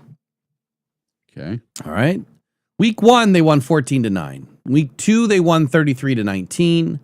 Week 3, they lost 26-33 against Philly. Mm-hmm. Week 4, they won 27-20 against the Colts. Week 5, they lost 23-26 against the Niners. Week 6, they won 17-3 against the Ravens. Week 7, they won 35-7 against the Jags. Week 9, after a Week 8 bye, 34-10, they win against the Saints. Their second round against the Niners, they won 42-26. Week 11, they won 21-19 against the Hawks. Week 12, they won 34-7 against the Bucks. And week 13, they lost 28-31 against the Carolina Panthers. Now, here's what I would say. When my keys finally come out, honestly, it'll probably be tomorrow. I still have a little bit more research to do. Today's good conversation. But I have to study the Jags game, or the Panthers game, excuse me, and see more of what they did against the Rams. What defense did they do? That's what I used to do when I first started. I used to do full breakdowns, and I would go in and really dissect it and get really granular with things. I haven't done that a whole lot this year. If you look at their 3 losses, 33, 31, 26. That's the points scored against them in their 3 losses. 33, 31, 26, about a 30 or 29 point average. Yeah, so that tells me we need to score 33 or more. Yeah, absolutely. So looking at the Panthers put up 100 and quick math, 130, 141, 164 yards rushing. Bryce Young put up 23 of them. So 150 yards of rushing is not undoable. But on the other side, the Rams put up over 153 against the Panthers. Passing-wise, the Panthers didn't do a whole lot. They got 3 touchdowns, one to Coker, one to McMillan, one to Hubbard. Nothing on the ground. I think that if we have some sort, and they only threw the ball 20 times against the Rams, and they put up 31 points. So it's doable for Jared Goff to throw under 220 and still throw 3 TDs if the run game is working. Well, one thing I noticed about this Carolina game versus the Rams, Carolina had the ball for 35 minutes while the LA Rams only had it for 25. So that's an extra 5 minutes possession of the football over the course of the game, just over 5 minutes. And so that tells me they were controlling the clock and they were keeping their defense off the field. And that's what we need to do as well. Because don't you think that the Detroit Lions and the Carolina Panthers, if they had to play today, don't you think the Detroit Lions would win that game? I don't know, man. The Panthers have a pretty damn good defense at times. And if you look at, so I'm trying to look back at the injury report, week 13. So this was just a week ago, 2 weeks ago. The Rams were missing potentially Byron Young because he was a DNP on Friday. Alaric Jackson, offensive lineman. Poona Ford, nose tackle, was questionable. So I'm not really sure who they had out, but the Panthers had J.C. Horn out, Claudin Chairless out, Cade Mays out, Christian Roseboom was out, and Chandler Zavala. So the majority of their offensive line was out. I'm not sure how they pulled this off then. Yep. Honestly. And you know, the Panthers defense, they have the number 18th ranked defense overall. Look at their secondary. Let's see what they give up passing. So the Panthers are 18th in passing, giving up 212 yards a game. In rushing, the Panthers are 17th at 118 a game. I would think the Detroit Lions would match up very well against them. And the Panthers are 15th in scoring against on defense. The red zone defense is 12th. And their third down defense is horrible at 29th. All right, Lions injury report, week 15. Obviously, we know Brian Branch is done for the year. We don't have any sort of a game status just yet, but right now I'm seeing everybody, outside of Taylor Decker's DNP, that's more likely rest than anything. Kirby Joseph was limited on Wednesday, DNP on Thursday. He needs to be a full participant today. Coyote Awasika was limited. Thomas Harper limited. Christian Mahogany limited. Khalif Raymond was limited. Sione Vaki was limited. And Shane Zielstra was limited. Was yesterday a walkthrough? I do not believe so. And Alex Anzalone was a full participant. Alex has been sick, right? So yeah, it was illness. So hopefully he didn't practice on Wednesday. Hopefully he's getting over that and it doesn't spread through the locker room. On the other side, the Rams, only Devontae Adams is a DNP this week. Unspecified for the game. Byron Young was limited. And Darius Williams, one of their better corners, is a full participant, so he should be up. Tutu Atwell doesn't have any designation for yesterday. He was a full participant on a Wednesday, so I'm wondering if he's off the report for the week and should be good to go. Devontae Adams, as you said earlier, he's the number one name to watch. If Devontae Adams is out of this game, Vegas is going to slide towards the Lions. They have to. You would think. Yeah. You would think. But they still have enough. They still have enough to be very dangerous, and that's going to rely on their defense. So Lions just not healthy, man. Not healthy. All right, let me get into my bold takes. We'll see if they're any more or less bold than yours. I'm going to take the under. You might be surprised. I don't know. Here we go. It's bold. I'm taking the under. Oh, what happened? How can you be more bold than Jared Goff has his best game of the year? Well, Or- I mean, yeah, I guess. Or what- JMO wins NFC Offensive Player of the Week. What is going on here? What did I just do? All right, here we go. All right. Oh, that's not it either. Whoa. We're on the wrong one. Headline. Yeah, I don't know what's going on. Wrong one.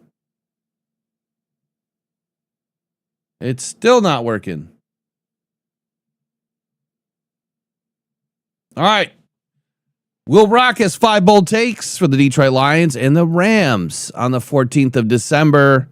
This is the game that could set up the Detroit Lions for the playoff push. Will the Lions be able to take the Rams down in LA?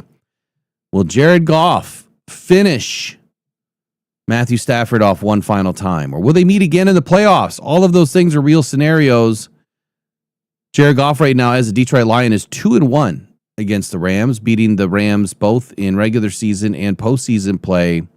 Lost the first matchup in 2021 in LA.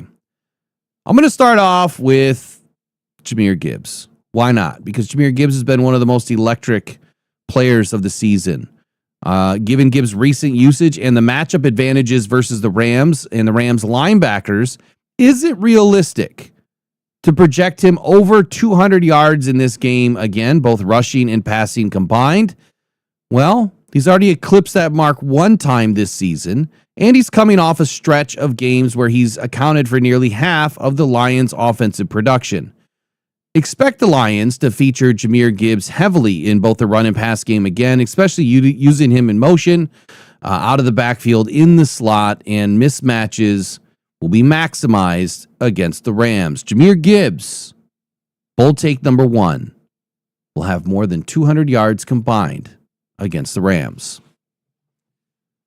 Bold take number 2, Jared Goff. Going to need a big game out of Jared Goff. This is another game that Dan Campbell is going to put this game on Jared Goff's shoulders, whether he's getting pressured from the interior, whether he's able to step up in the pocket and deliver a strike to JMO downfield. All of those things have to happen, and Jared Goff has to play perfect in this game. Despite the Rams' defensive craziness with that defense, Goff has been efficient. He's been productive against the blitz. He's been productive against teams that bring a lot of blitz. But when they pressure, Goff has trouble. Ranking second in the NFL with 26 touchdown passes and 70.1 completion percentage. 35 touchdown passes and a 70% completion percentage in a potential shootout against the Rams. The question is Goff likely to match Stafford's output? Could he throw for at least 3 touchdown passes in this game? Keep Detroit in the game into the fourth quarter. When we need it most, the Lions' diverse receiving core, creative play calling by Dan Campbell following the Cowboys game will be needed again. Jared Goff is going to find the end zone. So for bold take number 2, 3 touchdowns for Jared Goff, 0 interceptions, 275 yards passing for Jared Goff. Bold take number 3, Lions defense. Last week came up big against the Cowboys into the fourth quarter. You saw Meek Robertson tip one to Derek Barnes and DJ Reed ending the game on an interception. This defense has been opportunistic at times. They disappeared for the middle 8 games of this season. They've ranked among the highest among the leaders and, well, towards the bottom of the bottom feeders both times this season. Now, despite the injuries, the Lions have shown a knack for forcing fumbles by Jack Campbell, and they've also shown a knack for getting interceptions in key moments.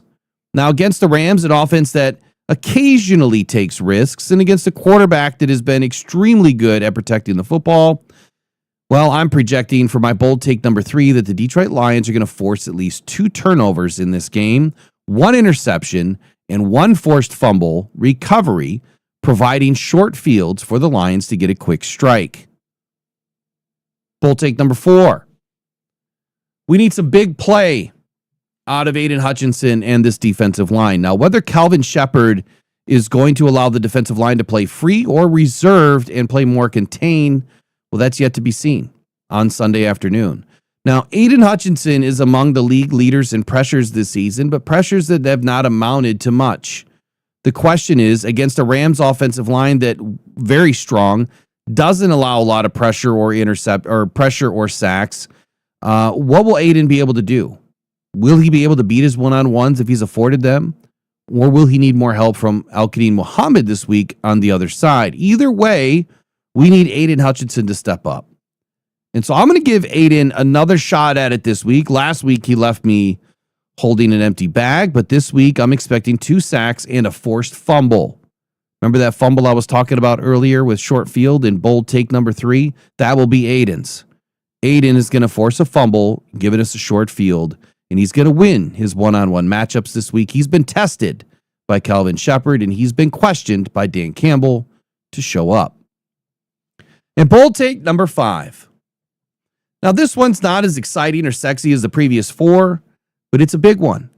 It's one that the Lions are going to have to be very confident in this week, and that is converting.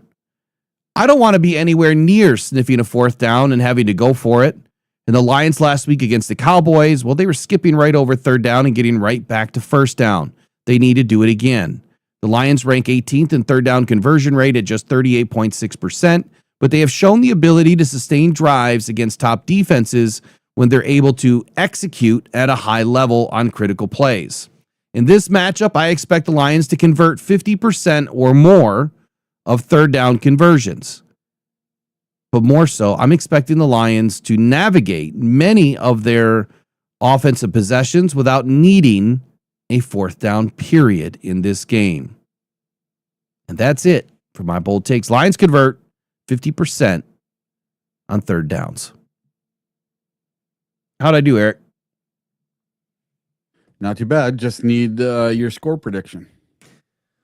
Well, that's where things get interesting. I think that this game can go either way. You had 41-34. Yep. Lions win by a touchdown. I think it's tied up pretty late in the game, and the Lions score a touchdown and run with the clock. Over-under was what, 55 on this game? 55.5, yes. Good Lord. Is that the highest of the season? I'm not sure. But they these are the 2 of the top offenses in the league. They think this is going to be a high-scoring, high-flying game. See, and I don't ever understand that, because when you're going up against an elite defense and you have an elite offense, for some reason we expect that the defenses are just going to fall apart. You know what I mean? Well, and I haven't seen the Rams really fall apart yet. And that confuses me a little bit when they do that. You know, a lot of people put that out there. Well, if you average the betting sites or whatever, yeah, you know, they have to score 27 apiece. So they're thinking this is going to be a 30-27 game or a 35-30 game, something like that. So Lions are averaging what, about 30 points a game? Yep.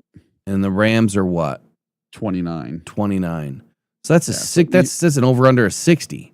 Really? Yeah, almost 60. Yes. That's why they dropped at a point. It's now 54.5. So I see no reason why it doesn't hit that total. I would definitely bet the over this week and the Lions money line at plus 205. All right, so here's what I'm going to do. I mean, this will probably change in my final keys to the game and my final write-up. But like I said earlier, if the Lions offensive line collapses and we can't keep Jared upright, the Lions lose this game.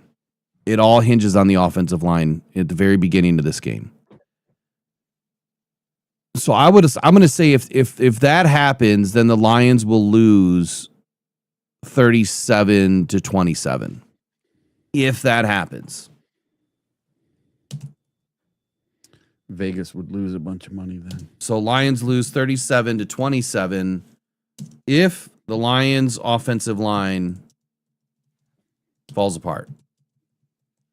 I'm just not expecting that to happen. I'm expecting that, we're going to have some scenarios that aren't going to be great. We're going to have some possessions that aren't going to be great. We might have a couple of 3 and outs.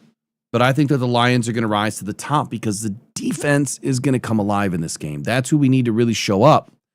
We need them to back-to-back games here play extremely well. We have to get turnovers. This is a game that in my opinion, thrives on turnovers. We can't give them away. We have to take them away. So those 2 turnovers, the interception and the fumble recovery, that is going to give us an opportunity to put up 14 points in a hurry, and then that allows our defense to get after Stafford. And if that happens in the first half, we're off to the races.